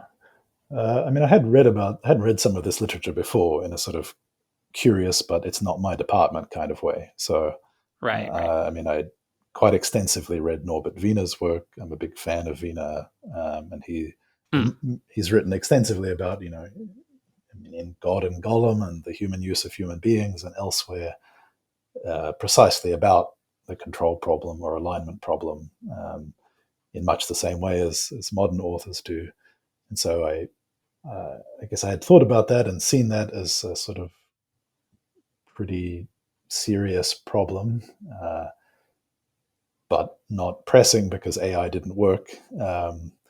And then I suppose I came to believe that AI was going to work in some sense and held these two beliefs, but in different parts of my brain.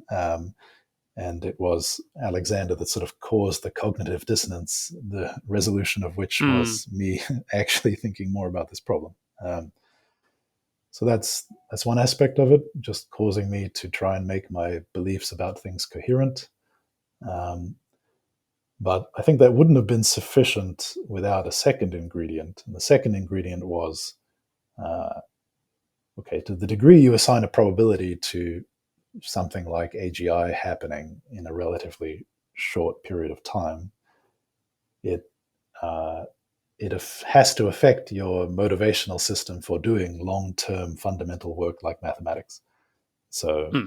um, so it's a kind of personal comment. The reason I do mathematics is not uh, it's not like based on some competitive spirit or trying to solve tricky problems or something like that. I very much motivated as a mathematician by uh, the image of some kind of collective effort of the human species to understand the world. And I'm not Witten or Kontsevich or Grothendieck or somebody, but I'll put my little brick in the wall, and if I don't do it, then maybe it'll be decades before somebody does this particular thing. So I'm moving that moment forward in time, and I feel like that's a valid use of my energies and efforts and so on. And I'll teach other people and train students to do that kind of thing. And I felt that was a very worthwhile endeavor to spend my life professionally on. Um, Hmm. but if you believe that there are going to be systems around in 10 years, 20 years, 30 years, it doesn't really matter, right? Because mathematics is such a long term endeavor. Um, if you believe that at some time soonish, systems will be around that will do all that for 5 cents of electricity and, in 20 seconds, then it has to change. If that is your motivation for doing mathematics, it has to change your sense of how worthwhile that is as a because it involves many trade-offs against other things you could do and other things you find important. So I actually found it quite difficult to continue doing the work I was doing. The more I thought about this and the more I believed in things like scaling laws and the fact that these systems do seem to understand what they're doing, and there's interesting internal structures and something going on we don't understand. Um, so I'd already begun shifting to studying the universal phenomena involved in learning machines, like from a geometric perspective, and I'd picked up statistics and empirical processes and all that. I'd already started to find that more motivating than the kind of mathematics I was doing before. Um, and then so it wasn't such a big jump from that to uh, being motivated by alignment and seeing a pathway to making use of that comparative advantage in theory and mathematics and seeing how that might be applicable to make a contribution to that problem. So, that's sort of roughly speaking, there's many details and many personal conversations with people that helped me to get to that point. In particular, my former master's student, Matt Ferrugia Roberts, who was like sort of in my orbit, probably the person who cared about alignment the most, who I talked to the most about it. Um, so that's kind of what led me to where I am now, which is, yeah, I guess the most of my research work is now motivated by applications to alignment. Yeah. Sure. So I guess my next question is sort of concretely, what do you think it would look like for a single learning theory to be useful in the project of analyzing or preventing existential risk from AI? Mm-hmm. Yeah. So the pathway to doing that we're currently working on is uh, providing some sort of rigorously founded empirical tools for understanding how structure gets into neural networks. Um, Hmm. and that has similar payoffs as many things as interpretability might, and also potentially some of the same kind of drawbacks. So I can talk about that in more detail, but maybe it's better to sort of sketch out at a very high level the class of things that theories like SLT might say, and which seem related to the core problems in alignment. Um, and Sure. then we can talk about some detailed potential applications. So I rather like the framing that Nate Soares gave in a blog post he wrote in 2022, I think. I don't know if that's the post that introduced the term sharp left turn, but it's where I learned about it. Um, So let me give a framing of like what so Soares calls the sort of core technical problem in alignment, in which I tend to agree seems to me like the core problem. I'll say it in a way which I think captures what he's saying, but is sort of my own language. Okay, so if we look at the way that large-scale neural networks are developing, so they become more and more competent with scale, both in parameters and data, and it seems like there's something kind of universal about that process. What exactly that is, we don't quite know, but many models seem to learn quite similar representations, and there are consistencies across scale and across different runs of the training process that seem hard to explain if there isn't something universal. So then, well, what is in common between all these different training processes? Well, it's the data, right? So I guess many people sort of are coming to a belief that structure in the data, whatever that means, is quite strongly determinant of the structures that end up in trained networks, whatever you take that to mean, circuits or whatever you like. Okay, so then from that point of view, what Soares says is, so his terms are capabilities generalize further than alignment.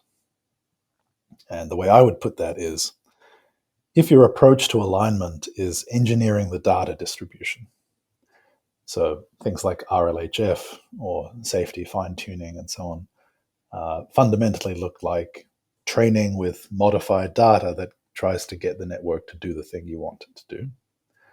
So if we just take as a broad class of approaches, engineer the data distribution to try and arrange the resulting network to have properties you like.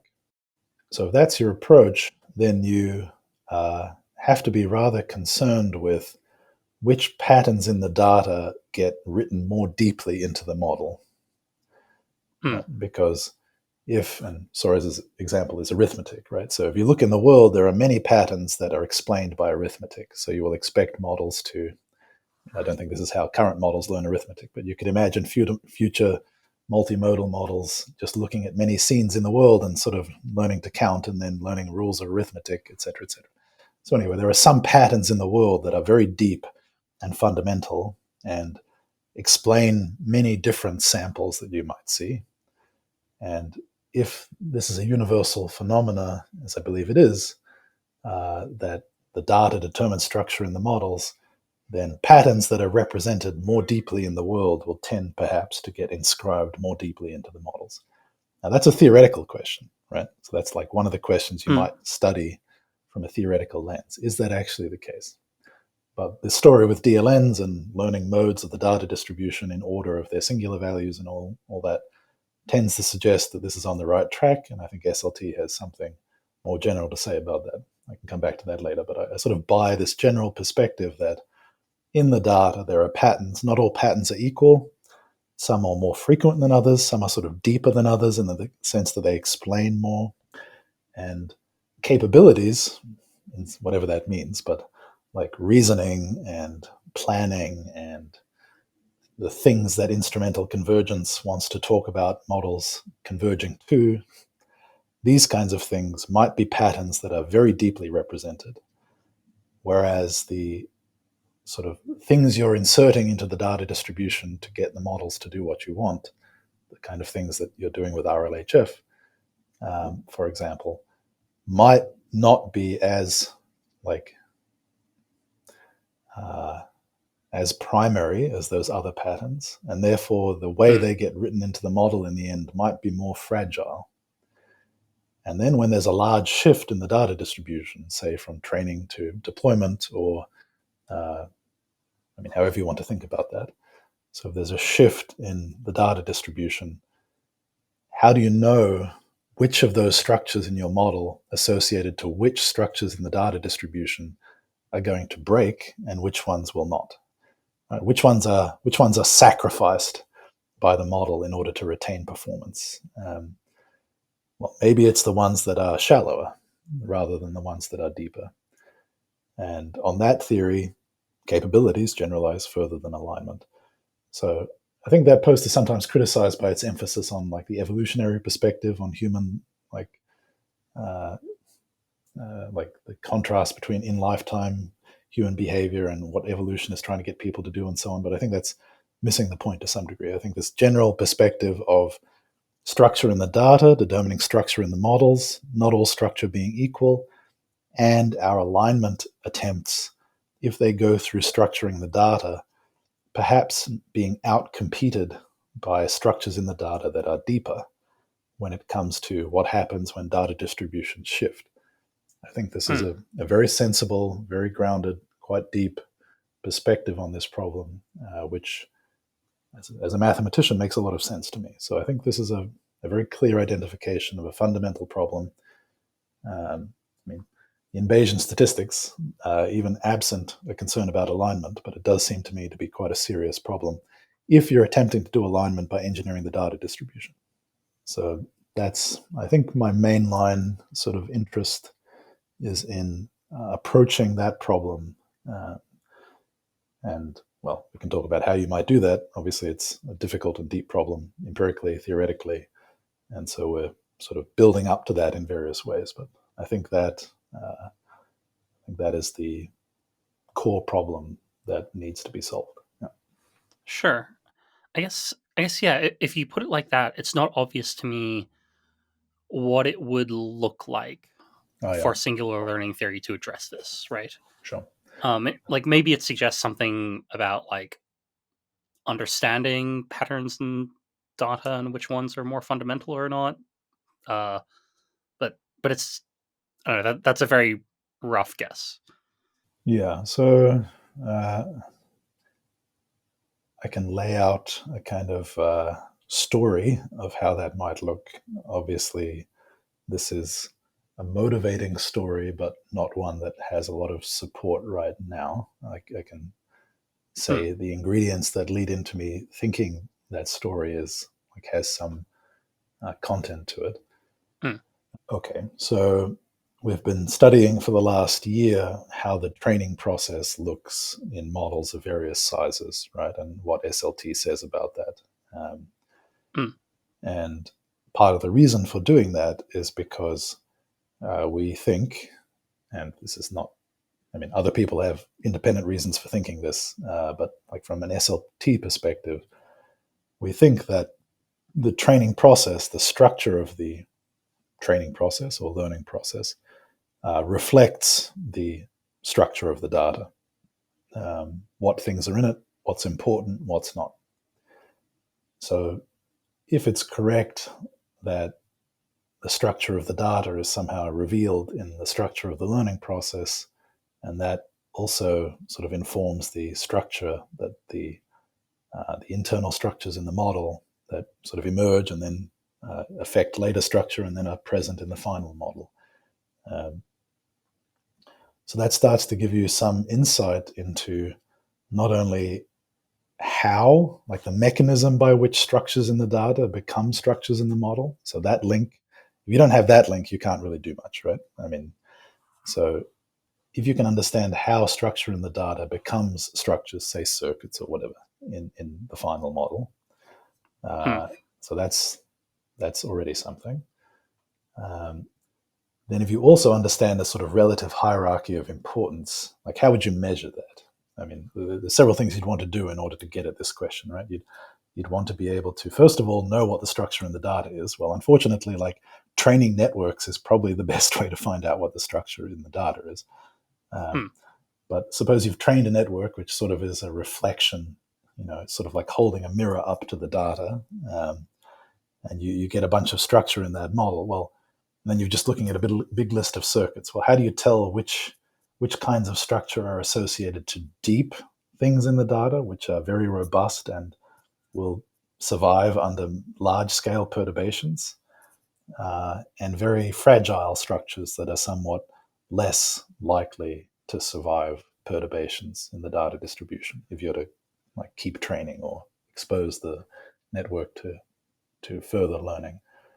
Um, well, those are questions. I mean, then there's a question of like stability of structure and how that relates to things you can measure. But these are fundamentally geometric questions from our point of view. So I think it actually is in scope for SLT to Not right now, but there are directions of development of the theory of SLT that augment the invariants like the local learning coefficient and the singular fluctuation with other invariants you could attempt to estimate from data, which you could associate to these structures as you watch them emerging, and which measures, for example, how robust they are to certain kinds of perturbations in the data distribution.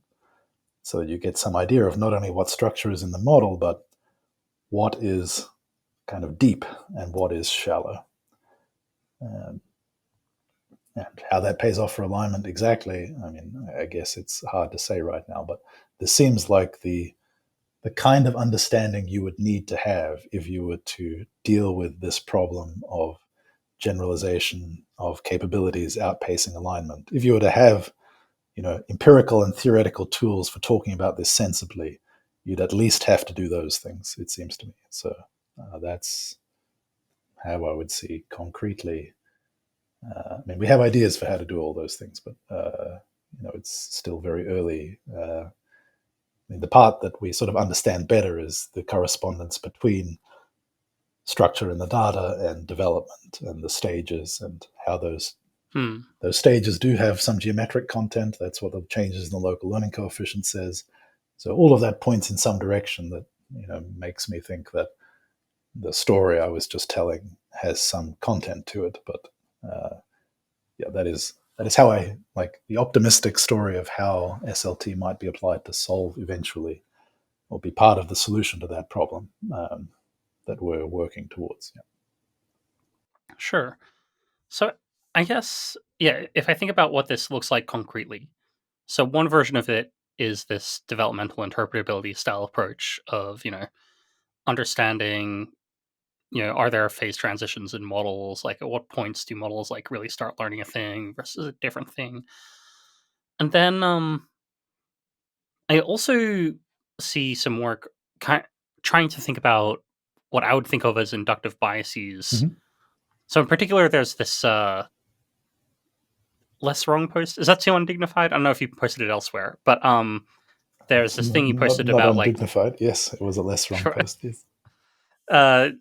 something about like I guess you called it short versus Simple. Yeah. short versus simple. Thinking about a kind of single learning theory perspective on just learning codes of Turing machines that are generating data and saying Mhm. something beyond just like number of symbols in the code. Perhaps you want to explain that a little bit more for the audience. Sure. Yeah. So there's been an interesting thread. I mean, within the alignment literature, I think, uh, if I'm correct, going back to Cristiano writing about um, ghosts in the Solomonov prior or something. Hmm. And then Evan Hubinger wrote quite a bit about this, and others, which is motivated by the observation that if you're producing very capable systems by a dynamical process of training, and you want to prove things about the resulting process, or maybe that's too ambitious, but at least understand something about the resulting process and its endpoint, then you might like to know what kind of things that process typically produces, which is what inductive biases means. Hmm. And well, neural networks are not Turing machines, uh, but we have some understanding of certain kinds of distributions over Turing machine codes, and uh, there's a kind of Occam's razor principle there, which is like spiritually related to the free energy formula that we were discussing earlier, although not directly analogous without making some additional choices. But anyway, so the story about inductive biases and its role in alignment has been going on for a number of years, and there's been, I think, quite reasonably some discussion that's critical of that in recent months on Less Wrong, and maybe and my post sort of came out of reading that a little bit, so let me maybe just characterize briefly what the discussion is for some context. So We don't understand the inductive bias of SGD training. We know some bits and pieces, but we really don't understand systematically what that bias is. We do not understand that it's a bias towards low Kolmogorov complexity functions. There are some papers pointing in that direction. I don't think they conclusively establish that. So I think we are just quite in the dark about what the inductive biases of SGD training are. And I read these posts from, say, Cristiano and Hubinger as saying, well, here we know about the inductive biases sort of in some nearby conceptually similar thing. And if that knowledge could be used to reason about SGD training, then here would be the consequences. And these look potentially concerning from an alignment perspective. And my model of both Cristiano and Hubinger is that I think neither of them would claim those are ironclad arguments because there's a big leap there. But it seems like sufficient to motivate further research empirically, which is what, for example, Hubinger has been doing with his sleeper agents work. So I think that's very interesting, and I kind of buy that. But with the big caveat that there is this sort of gap there, that it isn't like on solid theoretical ground. And then you can criticize that work and say that it's kind of spinning stories about how scary inductive biases are. And there was some posts from Nora Belrose and Quinton Pope sort of critiquing the if you take uncritically this story about inductive biases without really internalizing the fact that there is this big gap in there, then you might make overconfident claims about what the consequences of inductive biases are usually may be. So in some sense, I think both sides are correct. Like I think it's reasonable to look at this and think, this might tell us something, and so I'll go away and do empirical work to see if that's true. I think it's also accurate to think that people may have become a little bit overly spooked by our current understanding of inductive biases. Okay, so in that context, what I wanted to do with this post was to point out that as far as our current state-of-the-art knowledge about Bayesian statistics goes, which is SLT, at least if by inductive bias you means which parameters does the Bayesian posterior prefer, this is not description length. It's not even like description length. It's just something else, and we don't know what that is yet. But like this step that Cristiano and Hubinger were making from thinking about description length and inductive biases in SGD training as maybe being related, I'm pointing to a particular piece of that gap where I see that this is not justified. Now, I think that maybe the concern that they derive from that connection may still be justified, but I think thinking about it roughly as description length is simply wrong. And then I gave a particular example in that post of not in neural networks, but in a sort of Turing machine oriented setting of how the local learning coefficient, which in some cases, like this simple situation we were describing at the beginning of this podcast, where you sort of have energy levels and then there's sums of squares, and the local learning coefficient is just the number of squares, which is sort of the codimension. So that's somewhat like description length. So if you have a system where the LLC, the local learning coefficient, is basically half the number of variables you need to specify your thing, then that is description length, right? Because you take your universal Turing machine, it's got a code tape, and you need n squares to specify your code. Well, that's roughly speaking n variables whose value you need to specify, and you need that value to stay close to the value you specified and not wander off in order to execute the correct program. So there is quite a legitimate, rigorous connection between description length and the local learning coefficient in the case where you're dealing with models that have this kind of near regularity behavior, that the loss function is just locally sums of squares. But it's typical, as soon as you perturb this kind of universal Turing machine perspective and introduce some stochasticity, that the local learning coefficient becomes immediately more exotic. Mm. and includes, for example, a bias towards error correction, which I'd present in the following way. Like, uh, if you give someone some instructions, like, it's no good those instructions being short if they're so fragile that they can't execute them reliably, right? So there's Mm. actually like some advantage to trading off succinctness against robustness to like errors in execution, right? Where you don't have to get everything perfect, and you'll still more or less get what you want. Um, and there's some precise mathematical statement of that in that post. Uh, and so that's in the setting of true machines. So it's provably the case that there will be some preference for Turing machines which are insensitive to certain kinds of errors if they're executed in some slightly exotic way. So like this setting really is not meant to be thought of as directly analogous to what's happening in neural networks. But I think there's a high level conceptual insight which, as I sort of noticed after, I thought of those ideas along with my student Will Triani at a meeting we had in Whiteham that was organized by Alexander and Stan and Jesse. Mm. Uh, and so there was some linear logic people there, and I was talking with them about this, and had this idea with Will about error correction. And then later I twigged that there is a phenomena in neural networks, these backup heads, or where it does seem that neural networks may actually have a bias towards reliably computing important things by making sure that if some weight is perturbed in such a way that it takes out a certain head, that another head will compensate. So I'm speculating now, but like when I see that sort of phenomena, that makes sense to me, right? Like it does make sense Mm. as a general principle of Bayesian inference.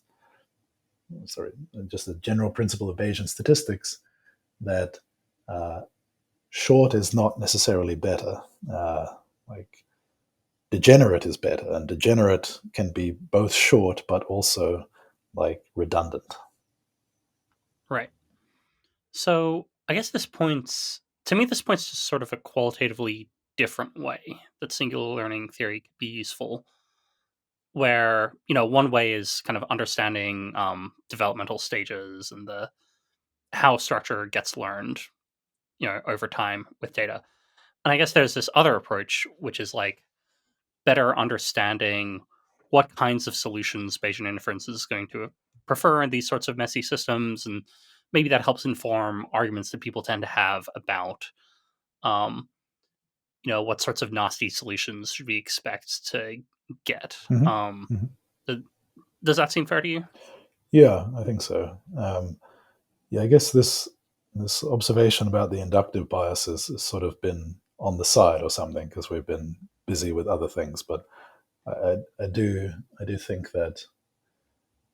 So one of the things that my former student Matt Ferrugia Roberts, who I mentioned earlier, and um, and potentially others. I don't know if Garrett Baker's interested in this, but he and Matt are working on an RL project right now that maybe eventually develops in this direction. Um, yeah, you could imagine that uh, in a system that is doing reinforcement learning, that potentially uh, some of these inductive biases, if they exist in neural networks, and that's still speculation, but if this observation I'm making about this other setting with Turing machines, if this inductive bias towards error correction or robustness is universal, um, then you could imagine that uh, like this is actually a pretty significant factor in things like um, RL agents choosing certain kinds of solutions over others because Hmm. they're generally more robust to perturbations in their weights. Things like making your environment safe for you to make mistakes. So, yeah, I mean, that's speculation, but I do think that I agree that this is a sort of independent direction in which potentially you can derive high level kind of principles from some of these mathematical ideas that would be useful. Yep. Fair enough. So another question I have about this interplay between singular learning theory and AI alignment, AI existential risk is so a lot of people in the field use this kind of simplified model where there are some people working on making AI more generally capable and therefore more able to cause doom. And there are other people who are working on help making sure AI doesn't cause doom. And when you're evaluating some piece of research, you've got to ask, to what extent does it advance capabilities versus alignment? And if it advances capabilities much more than alignment, then maybe you think it's bad or you're not very excited about it. Mm-hmm. So with singular learning theory, one might make the critique that, like, well, if we have this better theory of deep learning, it seems like this is just going to generally be useful, and maybe it's about as useful for causing doom as for preventing doom, or maybe it's more useful for causing doom than for preventing doom, Yeah. and therefore people on the anti-doom side should just like steer clear of it. I'm wondering what you think about that kind of argument. Yeah. It's a good question. I think it's a very difficult question to think about properly. I have talked with many people about it. I've, I mean, not only on my own, but along with Alexander and Jesse and Stan and the other folks at Timaeus talked about this quite a bit. I talked with Lucius Bushnack about it and some of the junior Miri folks. So I think I've attempted to think about this pretty carefully, but I still remain very uncertain as to how to compute on these trade-offs. Hmm. Partly because, especially this kind of research, empirical research, I suppose, you partly get out about as much as you put in or something. I don't know, like Hmm. you have a certain number of experiments, you get a certain number of bits of insight, but theory sometimes doesn't work like that, right? You crack something and then lots and lots of things become visible. And like there's a nonlinear relationship between a piece of theory and the number of experiments it kind of explains, right? Um, so yeah, my answer to this question like could look extremely foolish just 6 months from now if a certain direction opens up and then it's just very clearly the trade-off is not what I thought it was. Sure. So I guess one response to this question would be that we have prioritized thinking about directions within the theory that we think have a good sort of trade-off in this direction. Um, and for the things we're currently thinking about, I just don't see how the ratio of contribution to alignment to contribution to capabilities is too small to justify doing it. Um, so we are thinking about it and taking it seriously, but I don't actually have a very systematic way of dealing with this question, I would say, even at this point. Um, but I think that applies to many things you might do on a technical front, right? So uh, I guess my model is something like, and here I think Alexander and I differ a little, so maybe I'll introduce Alexander's position just as sort of to provide context. So I think if you have a position that capabilities progress will get stuck somewhere, for example, perhaps it will get stuck.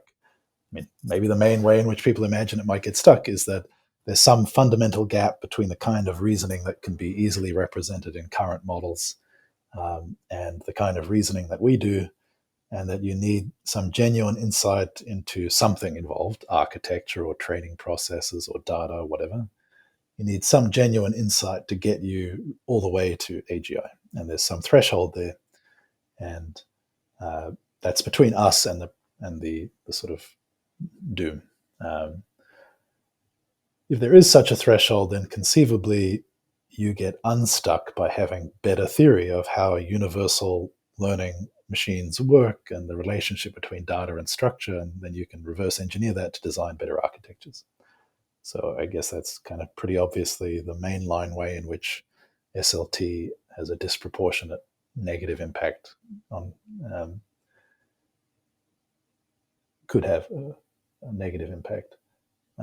If, on the other hand, you think that basically not too much more is required, nothing deep, then it's sort of like capabilities are going to get there anyway, and the marginal negative contribution from doing more theoretical research seems like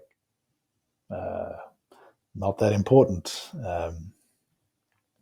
So I think that seems to me the major divide. So I think in the latter world, where you sort of see systems more or less getting to dangerous levels of capability without much deeper insight, then I think that SLT research, I'm not that concerned about it. I think it's just broadly, one should still be careful and, maybe not prioritizing certain avenues of investigation that seem disproportionately potentially likely to contribute to capabilities. But on the whole, I think it doesn't feel that risky to me.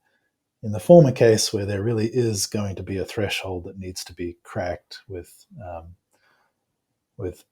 more theoretical progress, then it's more mixed. I guess I would like to err on the side of, my model is something like it would be extremely embarrassing to get to the point of facing doom and then be handed the solution sheet, which showed that actually it wasn't that difficult to avert. You just needed some reasonably small number of people to think hard about something for a few years. That seems like pretty pathetic. And we don't know that we're not in that situation. So, I mean, as Suarez was saying in this post, he also, at least at that time, thought it wasn't like alignment was impossible, but rather just like a very difficult problem you need a lot of people thinking hard about for some period of time to solve. And it seems to me we should try. Sure. And absent a very strong argument for why it's really dangerous to try, I think we should go ahead and try. But I think, if we do hit a plateau, and it does seem like theoretical progress is likely to critically contribute to unlocking that, I think we would have to reevaluate that trade-off. Yeah. I guess I wonder, it seems like you care both about whether there's some sort of theoretical blocker on the capabilities side and also whether there's some theoretical blocker on the alignment side, right? Yeah. So if there's one on the alignment side but none on the capabilities side, then you're really interested in theory. If there's one on the capability side but none on the alignment side, then you want to erase knowledge of linear algebra from the world or something. Yeah. Not really. And then if there's both or neither, then you've got to think harder about relative rates. I guess that would be my guess. Yeah, I think that's a nice way of putting it. I mean, I think the evidence so far is that the capabilities progress requires essentially no theory.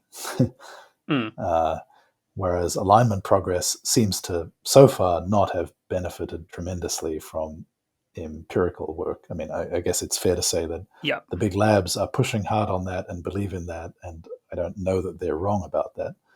But my suspicion is that these are two different kinds of problems. And I do see this as actually a kind of bit of a groupthink error, in my view, in the more prosaic alignment strategy, which is, I think a lot of people in computer science and related fields think, maybe not consciously, but unconsciously, feel like deep learning has succeeded because humans are clever and we've made the things work or something. I think many clever people have been involved, but I don't think it worked because people were clever. I think it worked because it was, in some sense, easy. Right? I think that large-scale learning machines want to work. And if you just do some relatively sensible things, I mean, not to undersell the contributions of all the people in deep learning, and I have a lot of respect for them, but compared to, I mean, I've worked in deep areas of mathematics and also in collaboration with physicists, like the depth of the theory and understanding required to unlock certain advances in those fields. Like, this is not, we're not talking about that level of complexity and depth and difficulty Yeah. when we're talking about progress in deep learning. And I think, I don't know, I have this impression that the view that like machines just want to learn and, you just have to figure out some way of getting gradients to flow, like, this seems similar to the bitter lesson essay. To me, this perspective is, I feel like I see it in computer scientists, in deep learning people. Mm-hmm. Um, Yeah. So, but I think that the confidence derived from having made that work seems like it may lead to a kind of underestimation of the difficulty of the alignment problem, right? If you think about, hmm, look, we really cracked deep learning as a capabilities problem, and like surely alignment is quite similar to that, and therefore, because we're very clever and have lots of resources, and we really nailed this problem, therefore we will make a lot of progress on that problem. That may be true, but it doesn't seem like it's an inference that you can make to me. So I guess I do incline towards thinking that alignment is actually a different kind of problem, potentially, to making the thing work in the first place. And this is quite similar to the view that I was attributing to Soares earlier. hmm, Uh, and I think, I mean, there are good reasons, fundamental reasons from like a view of statistics or whatever to think that that might be the case. I think it's not just a guess. So I think I do believe that there are different kinds of problems, and therefore that, yeah, I mean, that has a bearing on the relative importance of like, I do think alignment may be theoretically blocked because it is a kind of problem that you may need theoretical progress for.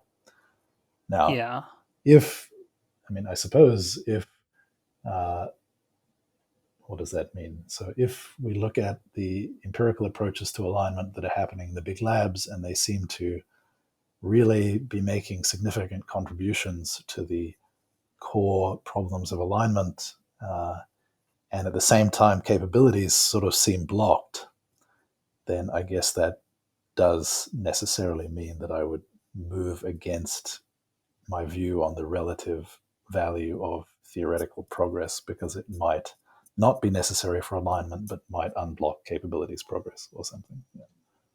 yeah.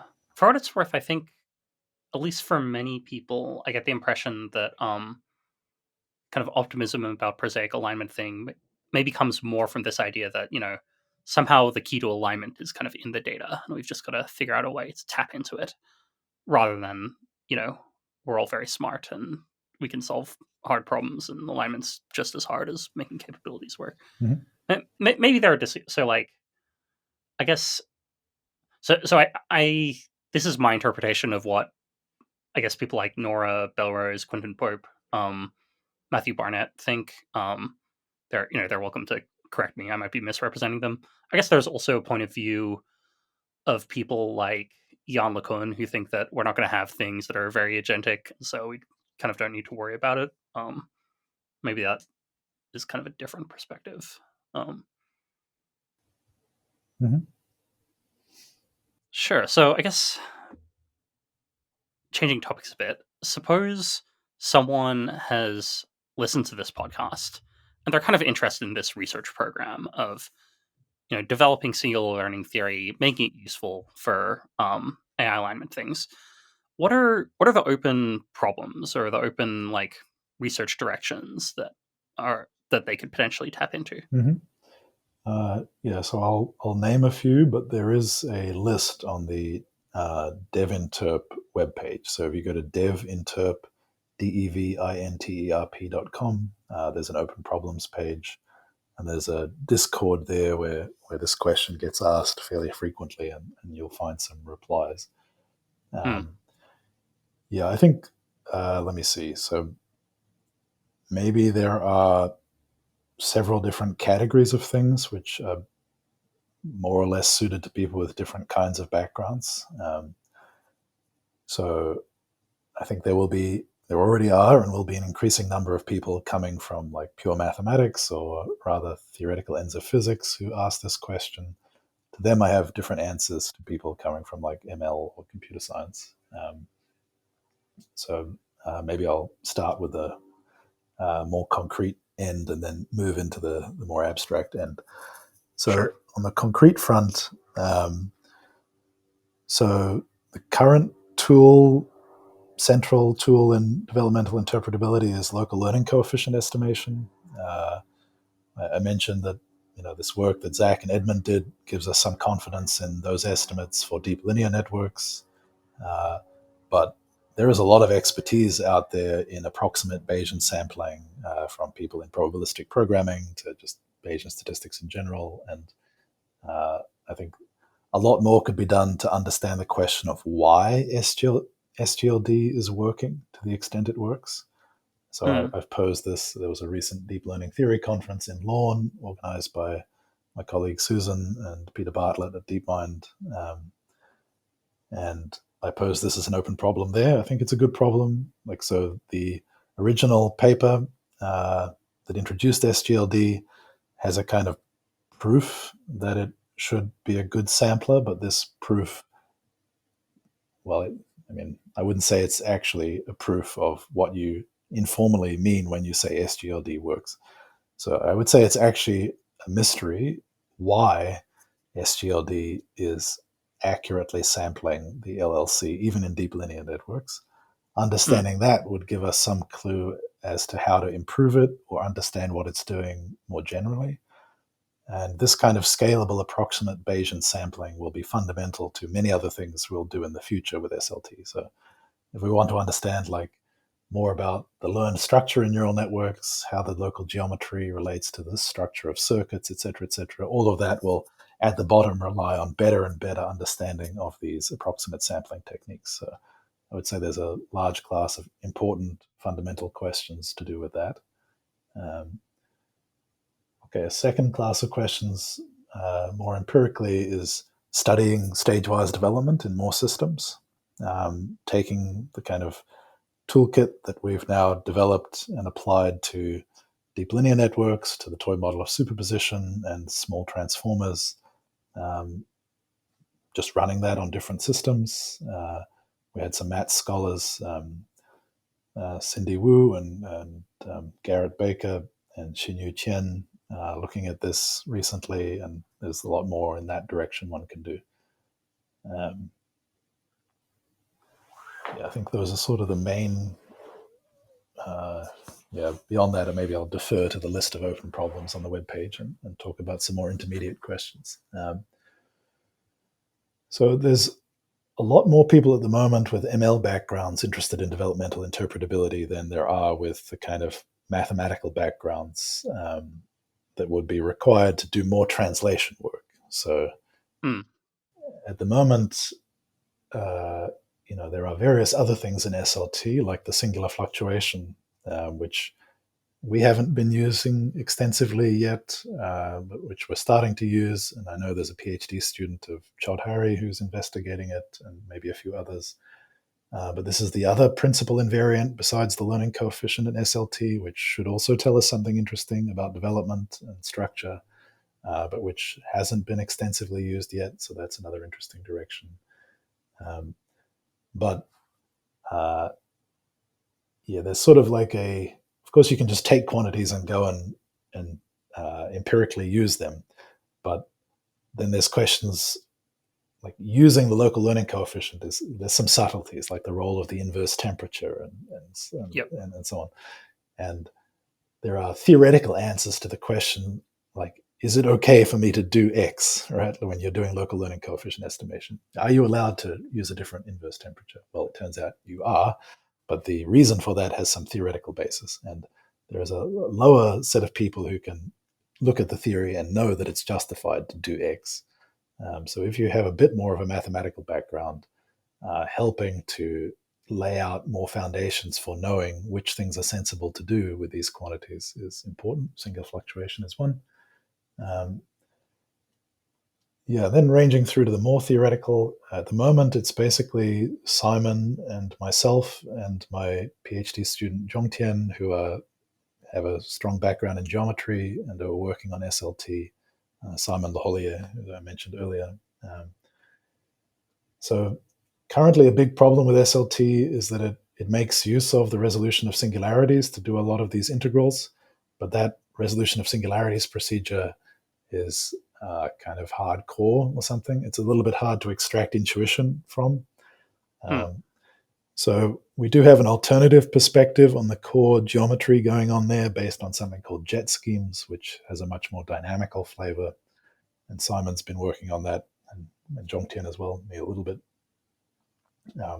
So I would say like we're maybe a few months away from having a pretty good starting point from anybody who has a geometric background to see ways to contribute to. So the jet scheme story should feed into some of this discussion around stability of structures to data distribution shift that I was mentioning earlier.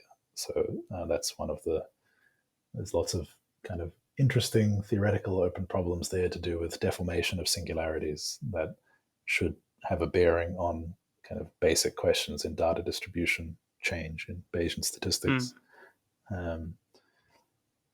Yeah, so that's a sort of sketch of some of the open directions.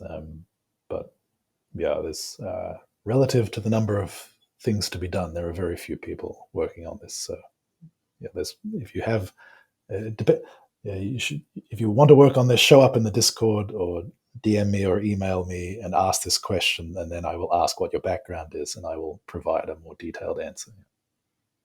Sure. Okay. At the risk of getting sucked down a bit of a rabbit hole, so the singular fluctuation, so I noticed that in this paper, quantifying degeneracy, it's one of the two things you develop an estimator for. Yep. And I don't know, maybe I should just read that paper more clearly, but I don't understand what the point of this object is. Yeah. So the local learning coefficient, we're supposed to care about it because it shows up in the free energy expansion, and that's all great. What is the singular fluctuation? Why should I care about it? Yeah.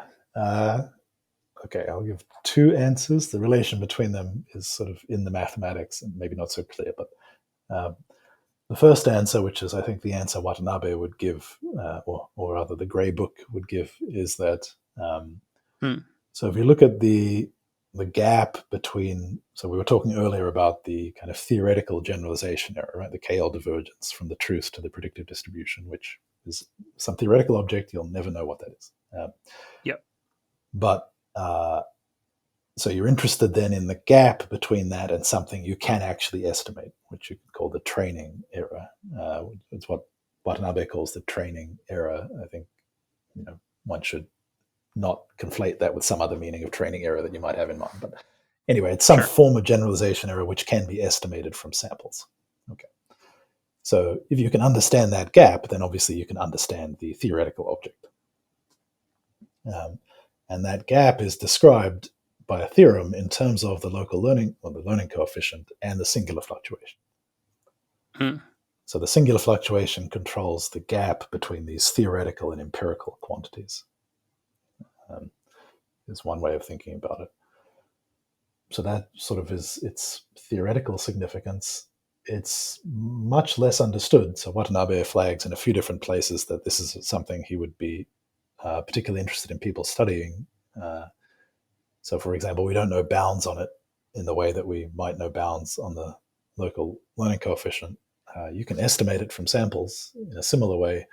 We don't have any results saying that estimates based on SGLD are accurate or something, because we don't have, those depend on knowing theoretical values, which are much less known in general than learning coefficient values. The second answer to what the singular fluctuation is that it tells you something about the correlation between losses for various data samples. So if you take a fixed parameter and you look at some data set and it's got n things in it, n samples, okay, then you can look at the loss for each sample, right, whose average is the empirical loss. Right. Okay, so for the ith sample, you can take Li, which is the loss of that parameter on that sample. But that's, if you think about the parameter as being sampled from the Bayesian posterior locally, that's a random variable that depends on W, the parameter. Yeah. And then you can take the covariance matrix of those expectations with respect to all the different samples. So EW of loss I times loss J where the Okay. losses depend on the parameter, which is sampled from the posterior. And that covariance matrix is related to the singular fluctuation. So you can think of it, it's quite closely related to things like influence functions or like how sensitive the posterior is for including or leaving out certain samples or leverage samples or these kinds of notions from statistics. So it's a kind of measure of how influential, well, yeah, I mean, so it's that covariance matrix. We think that this can be a tool for understanding more fine-grained structure than the local learning coefficient, or like correlation functions in that direction, not only correlation functions of two values like that, but more. So this is going in the direction of extracting more fine-grained information from the posterior than you're getting with the local learning coefficient at some conceptual level. Yeah. Sure. Gotcha. So before we basically wrap up, is there any question that you wish I'd asked during this interview, but that I have not yet asked? Well, how about a question you did ask, but I didn't answer?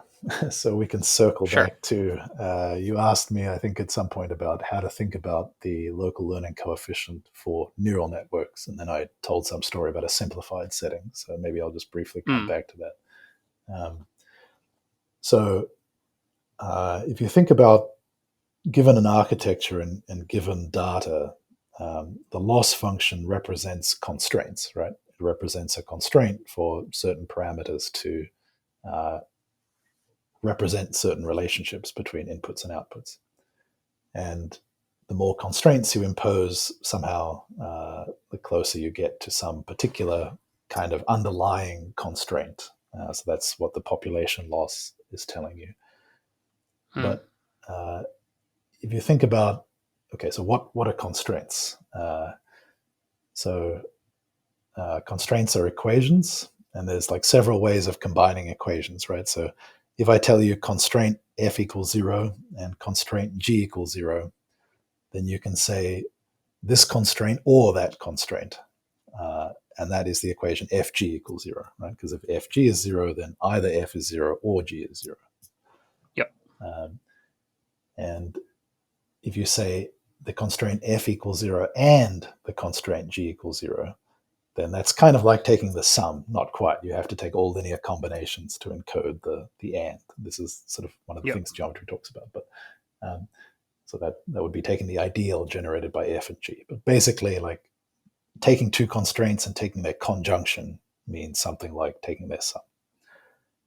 Okay, so that gives you a vision of how you might like take a very complex constraint, an overall constraint, say one that's exhibited by the population loss, the constraint that's implicit in which is like all the structure in your data. It's a very hard set of constraints to understand.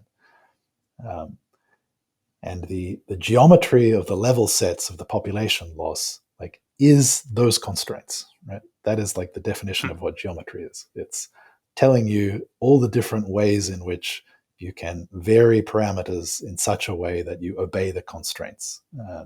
Right.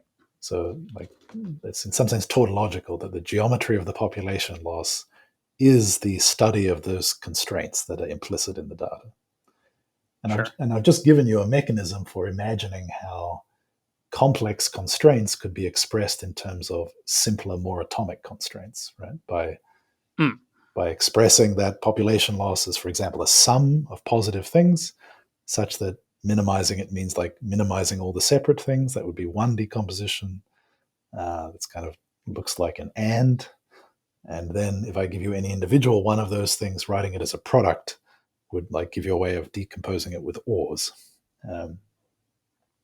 And this is what geometers do all day. So we take complex constraints and we study how they decompose into more atomic pieces in such a way that they can be reconstructed to express the overall original geometry constraint.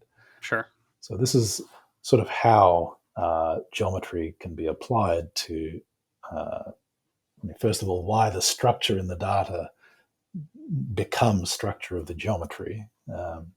And secondly, why the local learning coefficient, which is a measure of the complexity of that geometry, is like conceptually quite natural to think about it as a measure of like the complexity of the representation of the solution that you have in a given neighborhood of parameter space. Because at that point in parameter space, the loss function maybe doesn't quite know about all the constraints because it only managed to represent some part of the structure. But to the extent that it's representing the structure in the data, it is making the geometry complex in proportion to how much it has learned, and hence why the learning coefficient, which measures that geometry, is reflecting how much has been learned about the data. So that's a kind of story for why this connection to geometry is not maybe as esoteric as it seems. Yeah. All right. To close up, if people are interested in following your research, how should they do that? Yeah, so they can find me on Twitter at Daniel Murfet. But I think the main way to get in touch with the research and the community is to go to devinterp.com, as I mentioned earlier, and make yourself known on the Discord, and feel free to ask questions there. And we're all on there, and we'll answer questions. Yeah. Cool. I guess another thing I want to plug there is there's this YouTube channel. I think it's called Developmental Interpretability. That's right. Yeah. And it has a bunch of good talks by you and other people about this line of research into singular learning theory, as well as the lectures that I attended. Yeah. Great. Well, it's been really nice having you on. Thank you for coming. Yeah. Thanks, Daniel. This episode is edited by Jack Garrett, and Amber Doyne has helped with transcription. The opening and closing themes are also by Jack Garrett. Financial support for this episode was provided by the Long-Term Future Fund, along with patrons such as Alexei Malafeyev. To read a transcript of this episode, or to learn how to support the podcast yourself, you can visit axrp.net. Finally, if you have any feedback about this podcast, you can email me at feedback@axrp.net.